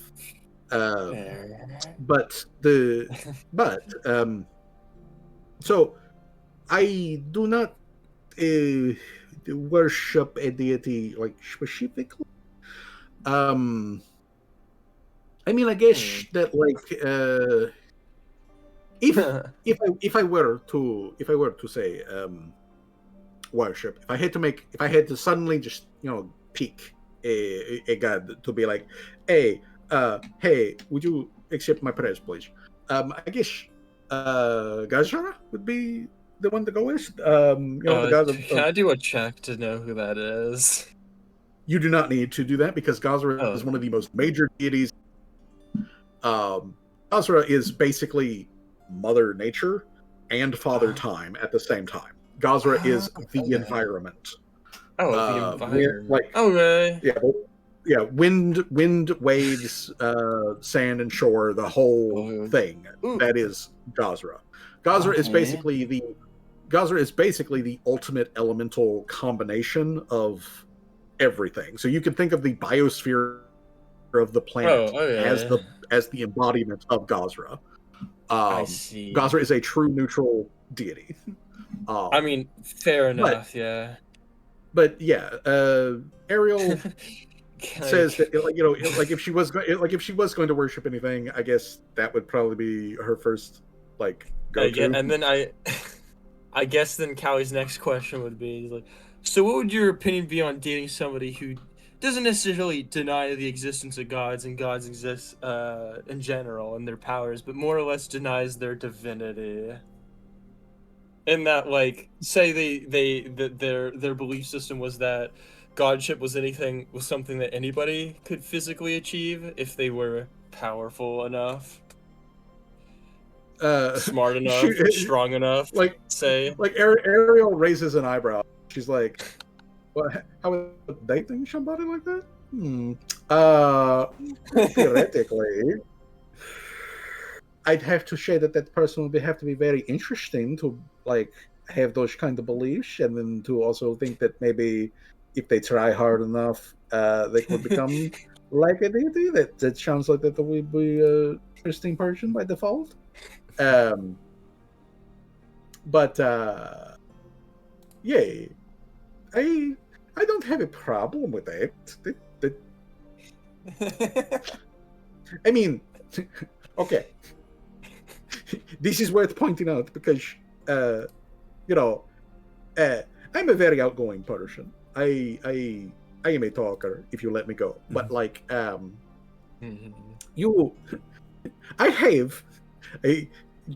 have very little experience with you surface people and like your surface religions and faith. Like the small one, Miss Oda, all of the stuff that she talked about. I know that it's very important and it have deep cultural significance and like religious significance in faith and all that sort of stuff. But I don't know any of the shit that she's talking about. I have no idea. I have no clue what any of this means. I don't know who this Lo Show Bogo Show Momomo is. I don't know who that is. I don't know who Kurg Ash is. I don't know any of these things. I don't know anything about any of these people. Which I do have to say, because I have been here and I have lived in around Mishisambol and whatnot, pointing it out, as Miss Oda has, and Ariel gestures over at Oda. She's like, as she has pointed out, there is very little representation of face here. It isn't completely gone. I have seen many people here who give prayers. I don't know who they give prayers to. I couldn't tell you the first thing about it. But I have seen people who give prayers. I have seen people who keep small symbols and icons and what are probably small personal shrines. I know that Miss Oda has pointed out there is like a lack of large religious centers, buildings, architecture, that kind of stuff. But I don't know what any of that would look like. I have no reference to that sort of stuff. But I can, agree with her that it isn't here because I've never heard of or seen anybody do that kind of stuff here. I have had only a little bit of opportunities to travel beyond Akkad. I've only gone to a couple of other places. When I visit the Amaratu in Volp Lock, they the fish people I tell you about, the ones who people charge and then they grow up to like be thrush size. They have temple. I remember this. They specifically have big temple in their community center. I don't know if they have multiple faiths or what, but they did have at least one really big temple in the middle. So like they are a people who are very connected to and shaped by their faith and their religion. And I understand that, like, the gnomes are a theocracy, that they are very big into faith and religion. I understand that they're fucking weirdos about it. But, like, that is a big thing for them. I understand that the dwarves worship some guy named Ashmodus or something like that, and like apparently Ashmode is a bad guy, like a super duper bad guy. You could say that, I suppose. So, like, again, Callie, I don't have any of the details for any of these like shit means, but Fair. I know that the gods are real. I know that the gods have power. I know that they're mortal faiths. I don't deny have that. great influence. But me personally, I don't really give my prayers to anyone. I don't consider myself Alrighty. non-religious, but like, you know, when I get kind of hoo-wah about it, and I give my thoughts out to the world, sometimes those thoughts, they come back to me like an echo from a different voice. So there is definitely something out there which hears me and which calls back. I don't know what it is, and it hasn't told me to like eat babies or kill people or anybody. So you know, that's good. But is it God? Is it Gajra? Is it I don't know, some sort of like other third thing I don't even know about? Like in Aquaman kind of whispers into like Ariel's ears, like, hey, do you want to like eavesdrop on like the conversation between Oda and Umber tomorrow? You pretend to be a gecko. She my jacket or something. She replies in like Thalassic of, yeah, I can do that. That'd be easy enough to do. Alright. I can be very small, like fly on the wall. Although if I turn into fly, it'd actually be a very large. But I can be small gecko. Actually, she could take a dragonfly. Like she could take which would be a hilariously big like dragonfly, but would also be totally normal for this environment. So she technically could be a fly on the wall. Buzz, I suppose. Yeah. Well, it would be a dragonfly. Turns and looks at you under its gigantic bulbous eyes. That'd be shark teeth. That is the one tell of Ariel when she shapeshifts is like she's always got the shark teeth. But so she is totally down. She is totally down with doing that. Hide in Callie's clothes as a little gecko, listening on the conversation. All right. Okay. So I feel a little safer. All right. So since we are going to rest officially before it goes and has conversation with Umber, on your character sheets you can click on the bed to rest for the night. Yeah. Callie just cannonballs. Sploosh sploosh. Would this be actually a good like time to call the session, or like get the start in? I mean, we could try to get a bit of. I mean, it would be a good time to. We've got about 30 minutes left. Okay. Yeah, get some conversation with Umbra. Regularly. Just checking. Yeah. So let me go ahead and move us through the night. Today. Holy shit! It was midnight. Okay. Ow! Oh my god! Just for the record, Right. Rosie did sleep with Torque for the night. Okay. I just want it to be clear. Okay. Good to know. So, yeah. So, which actually, that reminds me. I find it funny that Rosie's token is still emitting light. Well, we'll take care of that in here in just a second. Or freaking Ariel's bioluminescence getting like double glow, so she looks like she's like glowing. Okay, so let's first of all let's turn off Rosie's lamp. And Oh then shit, that was let's the turn lamp thing. off- That's right. Let's turn off Ariel's lamp. There we go. Callie Okay. wakes up and is like, "Wait, you could do that on command?" Ish. I can do it whenever I want to. You were strobing like all night, just like red, green, blue, Uh-huh. yellow, orange, all of Ish. the colors all night, and you could have Yep. turned that off. Well, I mean, when I'm awake, I can turn it off with a thought. When I'm asleep, it's a little, not 100% under my control. Just just what you know. Okay. And just so that we're all clear, Dr. Trimmers is also back at full health. Oh yeah, I forgot. He got hella electrocuted. Yeah.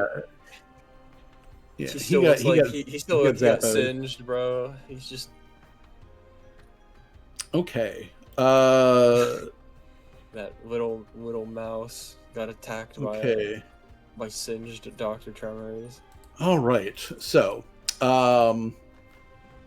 okay. So, anyways, in the morning,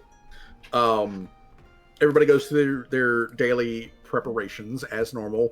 Boer restocks the fridge of like, here's like a whole bunch of like stuff that you guys can take and eat for boost food if you so choose.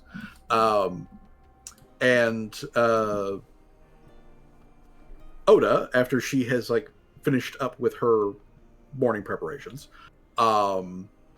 she wants to walk with Rosie over to the main ziggurat to have a conversation with Umber in like Umber's throne room.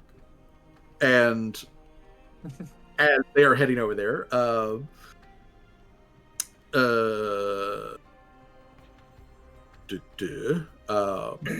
Ariel is going to take her gecko form. So Ariel takes gecko form. Let me put the gecko on the map. There it is. It's Ariel gecko time. All right, so yeah, regular Ariel replaced with curse removed.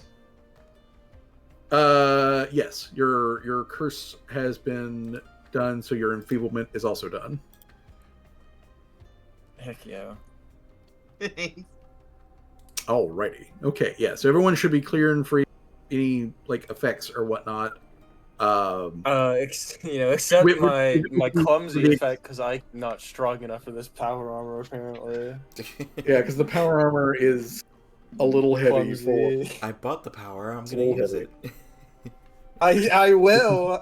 This shit This is is my slowing power me down, but it's powerful. Okay, I don't care. I'm wearing the power armor. I'm gonna use 100% of the power armor. Okay, so specifically, Rosie and Oda and secretly Gecko, Ariel go to meet Umber I did. in her main chambers. Now the rest of you, not Dr. Tremors. Dr. Tremors is over here. Gecko Ariel. Let me move her. Okay, so all right. So while you guys, or while they head over that way, Boer is like making a big old like group breakfast for everybody, like outside of the boost food that they make. They're just making a big old prep out of everything. Rusi and Tommy are working with Graftier on like his basic letter, to like getting him caught up on literacy, and all of that stuff. So like that is going on in the background as Rosie goes over to the main ziggurat, and Umber is there in the big throne room. When you guys walk in, so when Rosie and Oda and Stealthy Gecko show up, Umber is on her big throne platform thing, and she is, when you guys get there, she is having a relatively like mild, quiet conversation with a what looks like a young human girl, like a completely normal human girl. She is dressed in a very ornate like dress that is like a regional thing, like think like full on like kimono sort of like thing going on with a train and all that sort of stuff. And when you guys come in, this young woman who looks like she's in her teens, I think she's probably like Callie's age is what she appears to be. She like glances in y'all's direction, says something quietly to Umber, who like nods to her, and then she turns and she walks past. She walks past Rosie and Oda as y'all are coming in. And as she does so, she glances at Rosie and she says very quietly, "Good luck." And then she keeps on walking.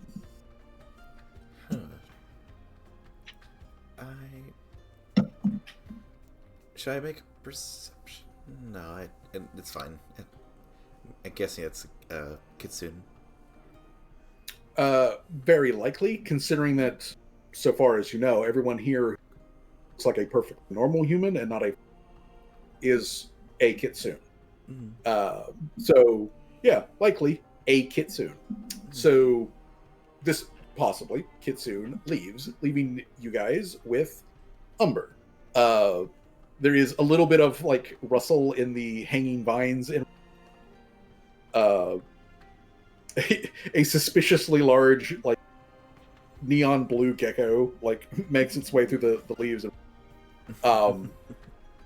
Umber pays it absolutely no attention. If she's aware, she pays it absolutely no attention. She does instead sort of like continue to recline, partially in shadow in this early morning there on her thing, and she's just, so really you just have like the silhouette of her and 6 pairs of eyes gazing directly at you in a languid, I'm relaxed and like paying attention, but at any moment I could suddenly burst into like activity kind of like thing. So very snake of her. So this is what it looks like in real life. Rosie thinks to herself. Yes, this is actually the first time Rosie has seen this really, as opposed to when Umber has projected the past. But yeah, so she looks at you guys coming up, and Umber just casually gestures with one hand of like, you may approach the throne, and lets you begin the conversation. I guess Rosie would say, "Good morning, mistress." Good morning. I hope that you slept all right. Yes, I did. What the Oh, what's up, sir? Sorry, no, there was there's like fucking 2 loud-ass cicadas outside my window, and they just stopped making noise all of a sudden. They got Yeah, they got spooked as a predator prowling or something. Like, they were being loud as shit. I'm not even kidding. It's like the loudest cicada ever. It might actually be picking up on my audio, and then they're just quiet all of a sudden. That's spooky. Might be a raccoon. Probably. Beef coon. Yeah. But Umber, says that she hopes that you slept well. I did. I hope you didn't miss my company too dearly. No, I actually enjoyed having a quiet night. I was, processing, the death of one of my people. As much as I am very glad that you are here, Rosie, there are still aspects of myself that I appreciate having a bit of privacy on. Not that I do not wish to share in grief with you, but, well, I don't quite like it when other people see me cry. It's not a very Snake thing to do. She nods and just kind of turns to Oda to see if she has anything to add, or Oda kind of like takes a steadying breath, and she looks up at Umber and she says, okay, so I'm pretty sure you know why we're here. We need to talk about the encounter that we had with a rat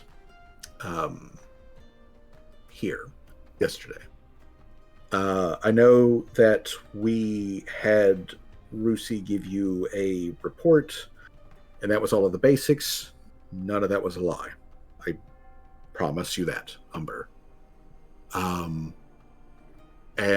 I know that we probably came across weird in that situation, Thomas and I.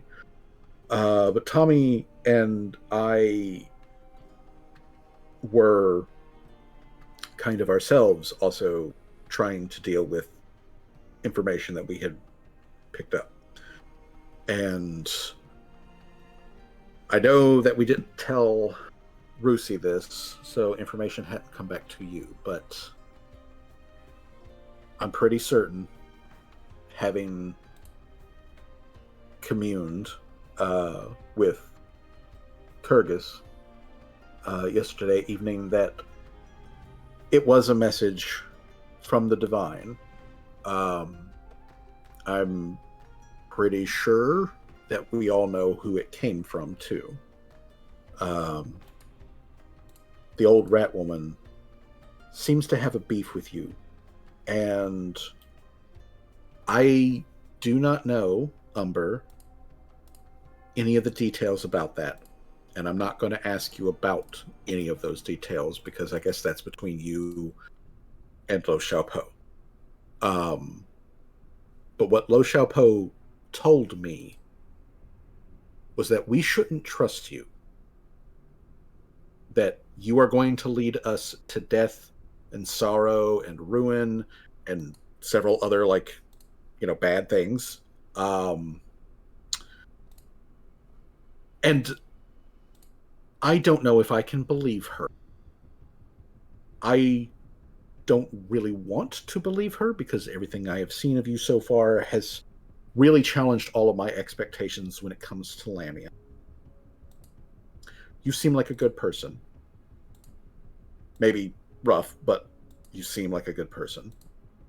And I respect Rosie, and Rosie cares for you, and I believe her when she says that she's not being manipulated or any of that other stuff, that this is all on the up and up. So I want to believe the best about you,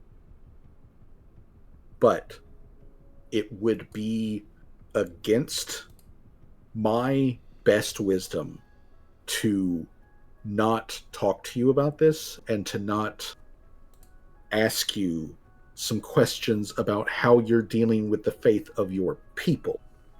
I know you have a problem with the gods because of the curse. I understand that. I can understand that. I gave it some thought last night. And I want to put forward, Umber, that I know that you and I don't agree on some of this stuff, and that we're going to be on different sides of things, and we may never find any sort of common ground. But I have powers that were given to me by Kyrgyz, and I have a purpose that was given to me by Kyrgyz, which I didn't ask for. I didn't ask for this. I didn't ask to be a hero or a priest or a cleric. And I mean, if you've got to know by now, but like, I'm pretty bad at the whole like priestess thing outside of the hero part of it. I'm good there, but you put me in front of a group of people, I'm gonna suck when it comes to just talking about the most basic tenets of faith. I didn't ask for any of this part. Just like you and all of the other Lamia didn't ask for the curse that was given to you. You didn't ask for these changes. You didn't ask for any of this stuff. I didn't ask for mine. We were both handed a bag from the gods. It's just the contents of those bags were just wildly different. But in a way, we are kind of the same, you. And so I think maybe, if nothing else, in that way, we can reach a common ground. So I want to ask you face to face and just completely upfront, what are you doing? What are your plans about the faith of the people here? I know you aren't happy with the gods. I know you don't like worship. And I'm really trying to like not get preachy with you. I'm trying to tap it down. But what's your plan for when you've managed to like have an entire population of atheists or just people who do not have a practiced faith? Because that's when the demons are going to come in. That's when the devils are going to come. That's when the Quipoths and the others are going to come in and they're going to whisper. Right now, Lo Shampoo is doing like the equivalent of screaming at the top of her lungs for people to not trust you. But when you banish her entirely, that's when the whispers are going to start. What are you going to do when that comes up?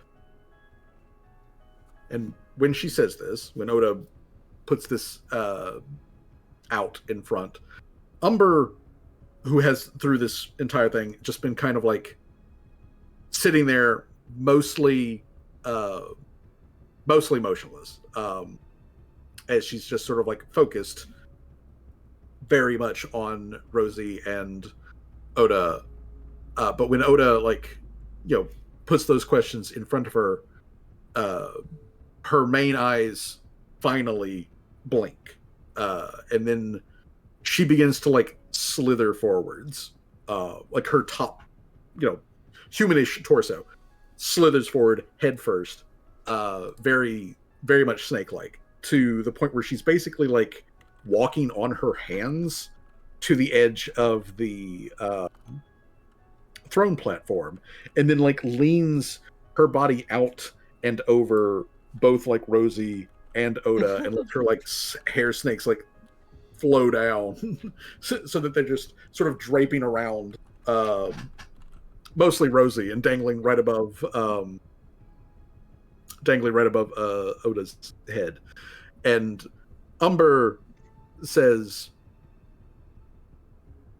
when those whispers come, little priestess, if they come, I will find who whispers, poisons my people, and I will make them pay. If I have to put their little wretched fiend bodies on spikes and display them on the wall, Ziggurat, that's what I'll do. No one, not mortal, not immortal, fucks with my people. They chose me to be their leader. Not that they had very much choice in that, but they chose me. And I plan on honoring that choice and being what these people need me to be, which sometimes means that I have to be a monster. Sometimes it means I have to be the worst version of myself. But I try to not be. I try to be the better, bigger person, which is usually very easy for me. But still, if anything comes and tries to fill in the faith void here, the only thing they are going to find is a trap. My jaws and my sword. So let them come. I know that this will not ease your consciousness, little priestess. But understand, if anything tries to fill in that void, anything at all, I will send it packing, physically and metaphysically. I will have it cut down, and I will show these people that I care for them, body and soul, mind as well. Rosie will step in, kind of not in between Umber and Oda, but to kind of get her attention, and she will say, I don't doubt that you truly mean that in your heart, but what Oda is trying to say is that these demons are a very patient and sly kind of poison, like these rats infesting your people. They are skimmering around underneath, and while Lo Shampoo, right? That's the, sorry, out of character. That's the as the old rat woman, yeah. Yeah. While Lo Shampoo is only whispering not to trust you, what if something worse were to slink in? And what if those whispers were something even worse? And while your tail is long, mistress, you can't stretch yourself around the entire city. And if that... Oh. And if those whispers spread, and they fester underneath the city until they... sorry, that was a subscription notification.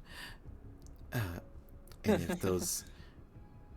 and if they spread and fester underneath the city under your gaze until they boil over and spill out to where not even your mighty blade can cut them down, what then?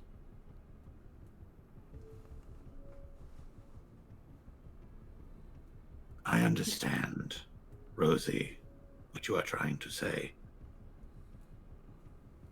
And you do bring up a good point. As much as I wish to coil myself around these people and be their shield, they grow. The population swells. We have children now. It will not be very long before we have grand.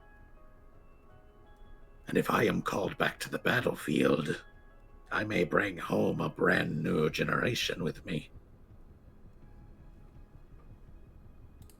I understand that I have a limited reach. I am not pretending that I am indefatigable, that I am incapable of being slipped past. But I am vigilant and I am dedicated to this cause.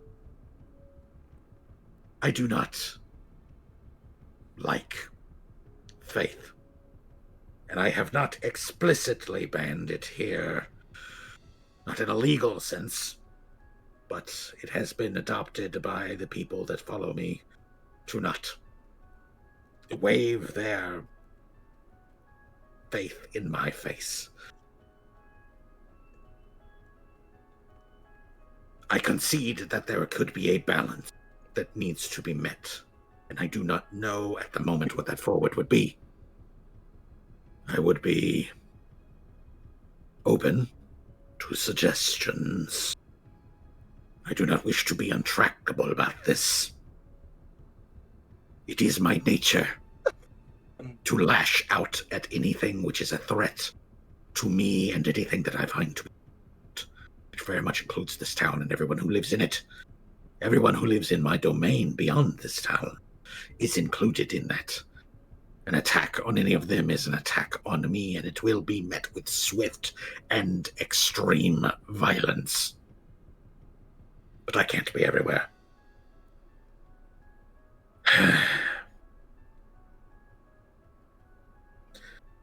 Listen. I would be open, Sister Button, to listening to any sort of suggestions that you may have towards how we can go about covering the gap. I'm not going to pretend that we'll come up with some sort of magical solution that will fix every problem or cover every age case. But something is better than nothing. And since, at the moment, you are the ranking faith member in this town, you are the person to turn to. At which point Oda holds up her hands and she's like, well, I might be the ranking person, but really we need to bring Tommy on this. He is so much better at this part than I am. To go back to that point that I made earlier about being kind of not great at being a priestess. So we should really bring him in. But I'm glad to hear, Umber, that you are open to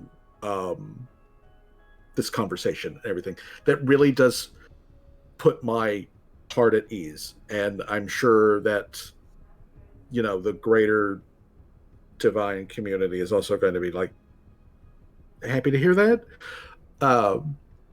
And as she says this, Umber leans down so that her main face is equal with Rosie's and therefore directly over Oda.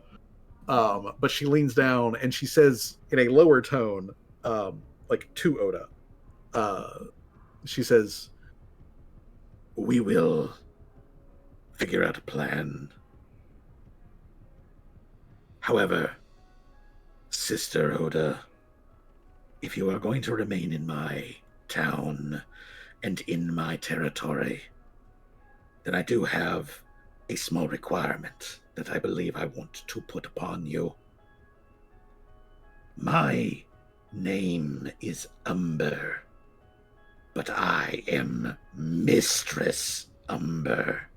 This is my domain because I am the dominant one. And you will call me by my full title. Is that clear, sister? And Oda shrinks back from Umber, and she's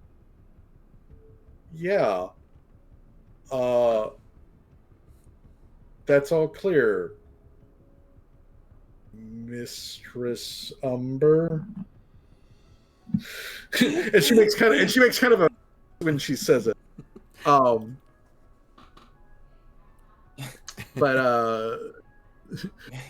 What was that?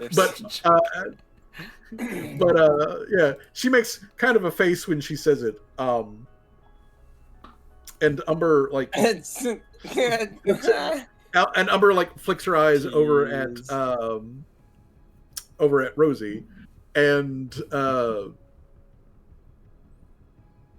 one of her hair snakes like coils around Rosie's like jaw and like chin to sort of like tilt her head up, and Umber like leans in to like give her like a little like forehead boop, and then a kiss, and I mean like a deep kiss right there in front of Oda, like full on tongue and everything. Okay. Oh. Yeah, like full like tongue and everything.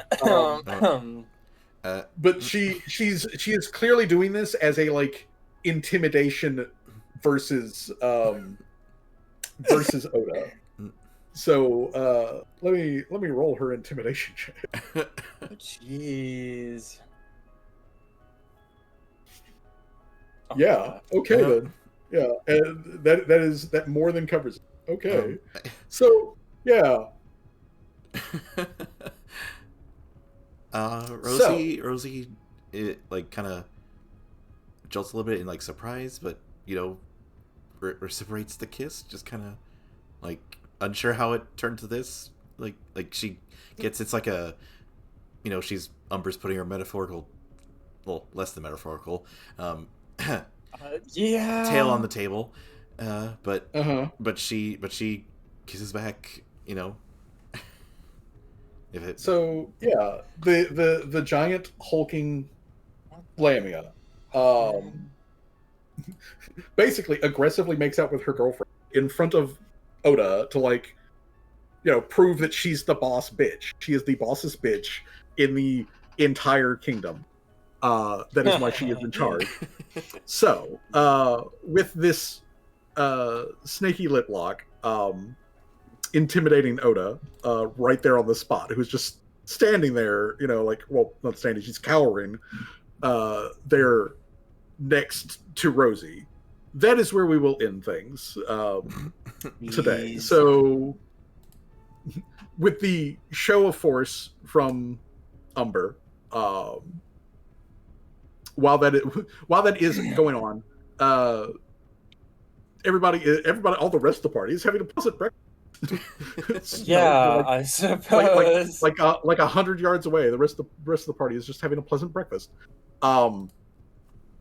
With like a gecko hanging, watching all of these events, seeing this like Ariel does like skitter out of like the top thing. She assumes bird form and then like flies back over to where the rest of the party is. So yeah, she flies back over to the main area for the party, and then like reassumes her regular aerial form. There we go. Regular aerial form. She reassumes her regular aerial. And she comes in the door, like bursts into the door, and like like Squidward walking up to the breakfast table, and like slams her hands down, and she's like, "Guess what? Mr. Sunbird did not eat the halfling. So that's the good news. But then get these, Mr. Sunbird, she started eating Rosie's face. Like with lots of tongue. Sure. Wow. Yeah, that's fucking going on right over there in the main ziggurat. Right now, guys. So everyone just burst into laughing. Bazinga. Like Boer breaks out in like a just a hearty laugh at all of this. Tommy kind of like smirks a little bit, but like he's obviously like concerned, for Oda. And like Torque is, busy shoveling like scrambled eggs in her mouth. But she's like, yeah, sounds like Rosie. So yeah, that is where we will in things. Ariel just bursts back in to be like, okay, that hurdle is cleared, and they're making out over there in the main building. So thank you, everybody, for showing up and having a good game session with me. There was a lot of talking on my part because I had to handle NPCs talking to each other. Yeah, but that's the hard part of having NPCs conversations. You're basically just like doing a puppet show. Yeah, I'm just doing a puppet show with myself. And you guys are wonderful sports for letting me do that. I was about to ask. Umber did say it would take 24 hours, right, before she could get the representatives from the Drogues trading company or whatever. Yeah, she did give Callie give me a day. Just asking to do that. Yeah, I was just asking so I know how long it will take next session for that. Mm-hmm. Yeah, so it'll be probably towards the end of the day of the current day, like March 27th that we're on now. It'll probably be like 12 hours from this current moment in this session before that's available. So otherwise, the way that I was going to play that is that once that was ready, if you guys weren't already there together, Umber would send word to Callie to be like, the Drogues people are here. But yeah, that is going to be coming up. When we do play again, I want to ask. Let me go ahead and ask now, because we're now at a sort of a transition period, because you guys have mainly mopped up the various things that are going on here in a CAD that really kind of needed player attention to them. There's one thing that's kind of sitting over on the side, but it is not important at all. So what I want to ask you guys is that, does the party, now that we're here, we're fully established, we've covered the drama of the different ends of the NPC spectrum, at least being able to work with each other, do you guys want to shift focus on to doing the main quest, which will obviously take you out of this area eventually, because you'll have to go back to Casimir to finish up with the portal stuff, and then go through the portal to the capital of the Empire and take the dossier to the Empress, and then begin dealing with the loose ends of Viv Machina and the Bleak Reef and stuff like that.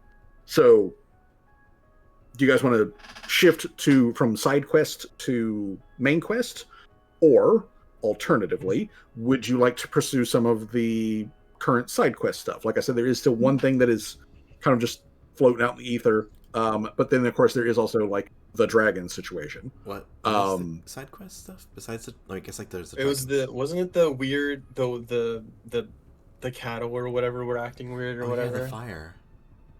Yeah, the fire. Oh yeah, and the fire too.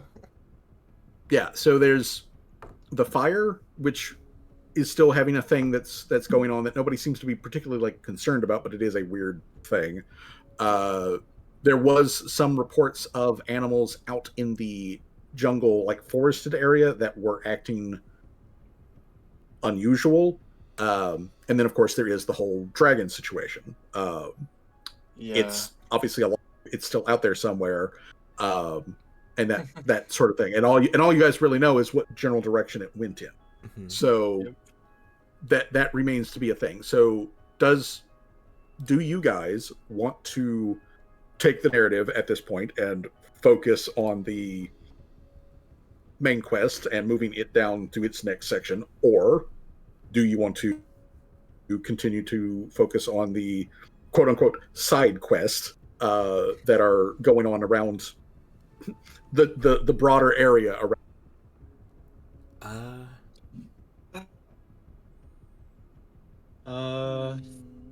There's a lot of paths we could take here. There's like 3, right? Mm-hmm. I mean, yeah, really. You've got to label it out. You've got like the main quest. Then you've got like a side quest, and then we got the side quests. Yeah. So main quest is the dossier and getting connected to the network, portal network. Then you've got your main side quest, which is the dragon situation. My question and then you've got your side quest, which is the fire. My question is you said that like one of the locations was like the capital, right? Or like the capital of the drugs trading company or whatever, right? Was that the closest one? No. That was the furthest one. Okay. Yeah. So the capital of the drugs trading company. Hold on, let's jump over here to the just like mapping it out like in my head, like if there was a portal nearby or something. That is not what I said. Oh my god, 98% loading. You cannot switch sheets until resources finish loading for your current view.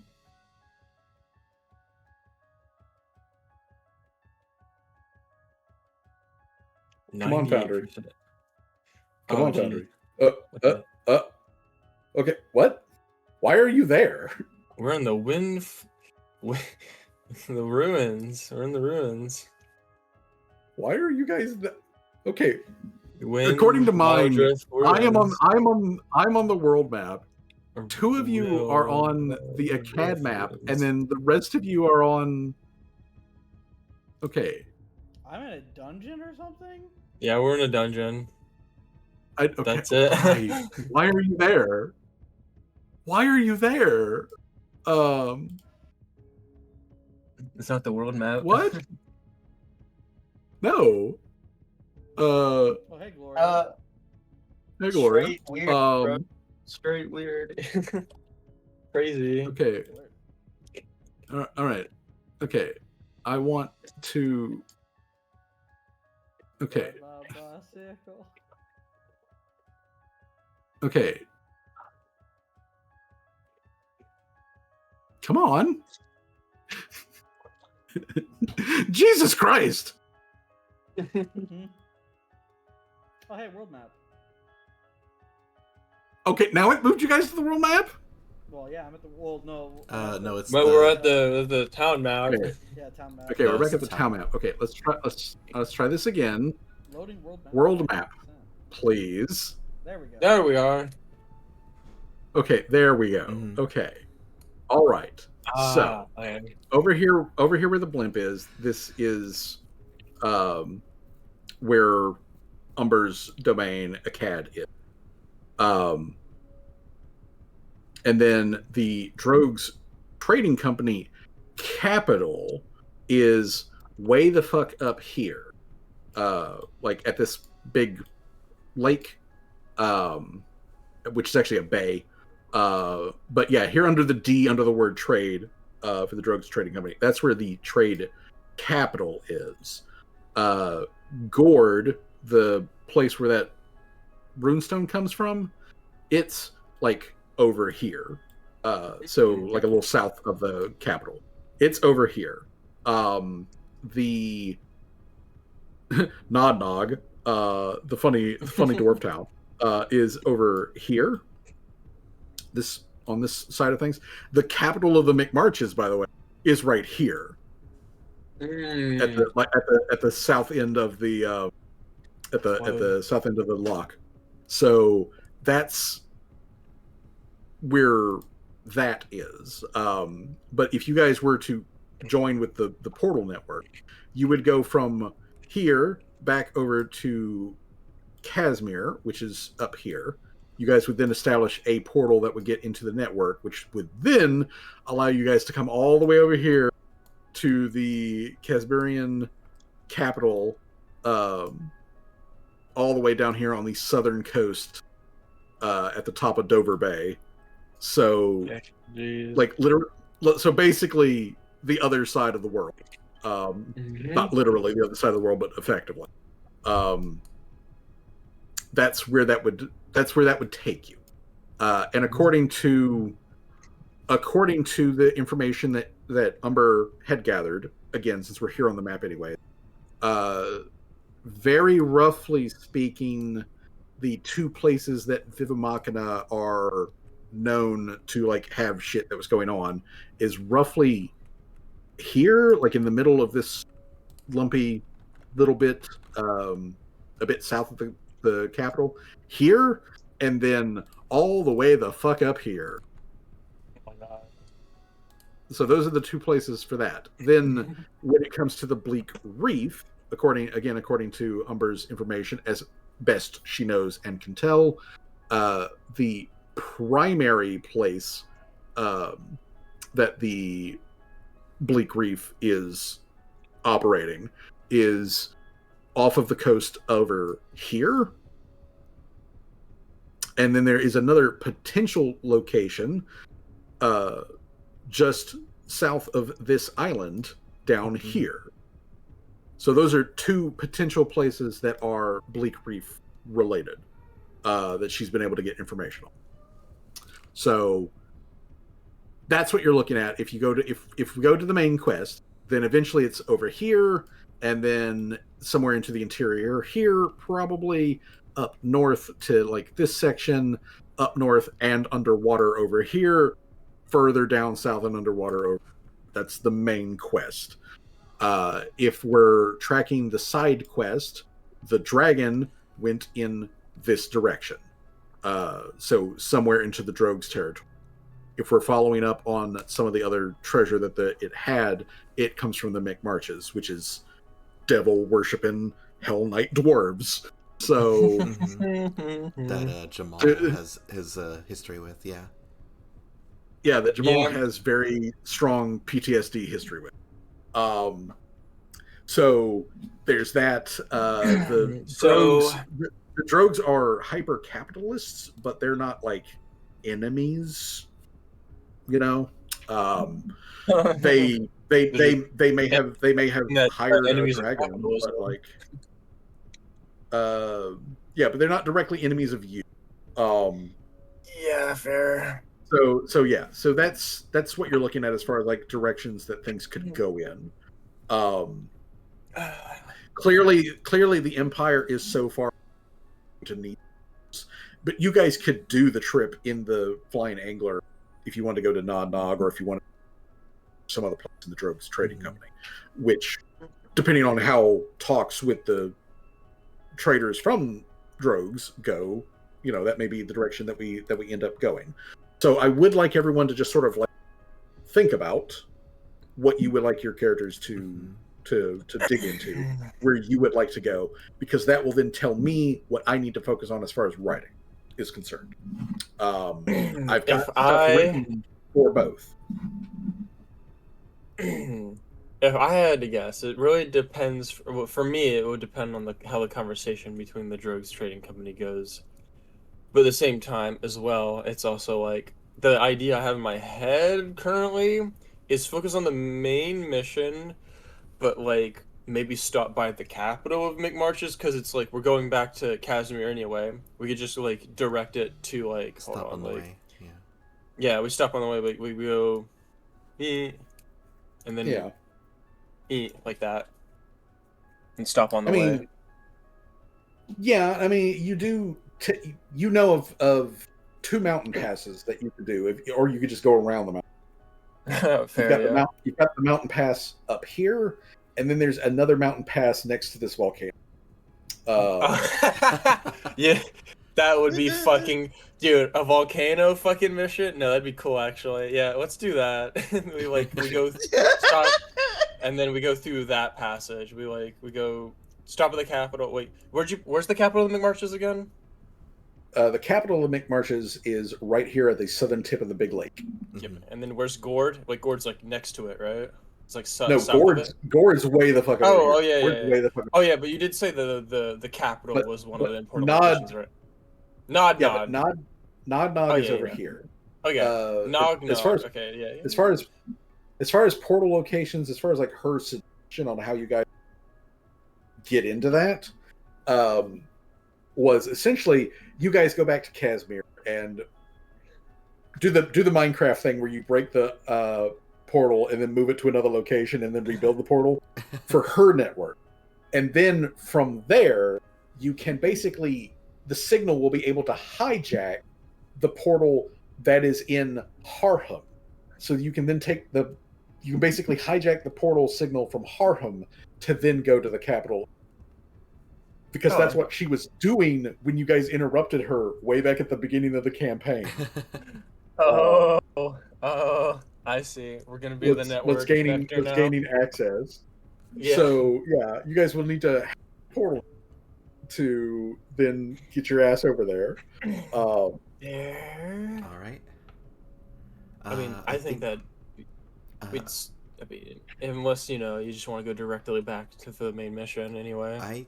I think the whole dragon thing, might be worth investigating, but if, like I said, it depends on how the conversation goes. Like, if the conversation goes well, I'd be like, okay, yeah, let's focus on like investigating the dragon in the main because that's what I was gonna add. I was like, depending on how the conversation goes, we investigate in the drugs trading company, right? Mm-hmm. If not, then my second suggestion would then be we should just like go to the capital of the McMarches, go to Nognod on the way, and then go through the volcano mountain pass to go and complete work on the main mission in Casimir. Like setting up the connecting network and going to the capital. That's like how I'd see it. Mm-hmm. And what about the town too? That's gonna nuke or something, or what the thing with the rings too? That's over here in. How much time do we have left on that? Well, the last time you guys checked in, the core was stable, but then again, they had also taken that large-sized wagon transformer automaton guy, Dalem. Yeah. They had taken part of Dalem's claim in order to make a large underground blast chamber to store it in, just in case it goes critical before y'all find the control ring. But basically, that's kind of just floating in the air. You don't really have a exact time frame for when that's going to happen. It's just it will happen eventually. Yeah. And there's also to the whole oh, it's actually like a weapon or some evil bullshit that the Empire's going to use too. Yeah. Like I said, didn't I say I was doing? Yeah, didn't I say I was gonna do research on making fake rings that we could give them that have an off switch in case the Empire were to go evil and I could just hit it or something like that. That was mentioned as a thing, but I don't think we ever for it. However, if you want to say that is a project that Callie starts, next time you go check back at the I think that'd be something if we do go for the main quest, that'd be something that Callie would do probably. Yeah. But but I think Syrup is right. We should at least how we feel after next session, the whole meeting and stuff with the McMarches, if we go with that, or okay, all right, okay, then I will plan for that meeting and give you guys reasons why you might want to. We'll take a roll call of what we want to do from there, and then we'll move forward. All right, sounds good. Okay, cool. Yeah. So very officially now, session has ended. Again, I would like to thank everyone for showing up, letting me play puppets and make shadows on the wall and do silly voices. So thank you for that, and I hope that y'all have a pleasant rest of your evenings. So everybody, have a good night. Yeah. Y'all have a good night. Good night, everybody. Good night, everybody. Good night, everybody. Take care. Good night. Good night, tri-state area. Mwah. Tri-state area. The entire tri-state area. Oh. All right. Well, thank you all for joining along, and this was certainly a intense session, in more ways than one, but that was a really good session. Let's see. Who should we raid? I wanted to raid Quill and Quarrel, but they just finished. Could always raid Nedu, but I don't want to be like, I'm just raiding Nedu every chance. Let's see. There is Chonky. Oh, Serpentho's doing Lethal Company. That might be interesting.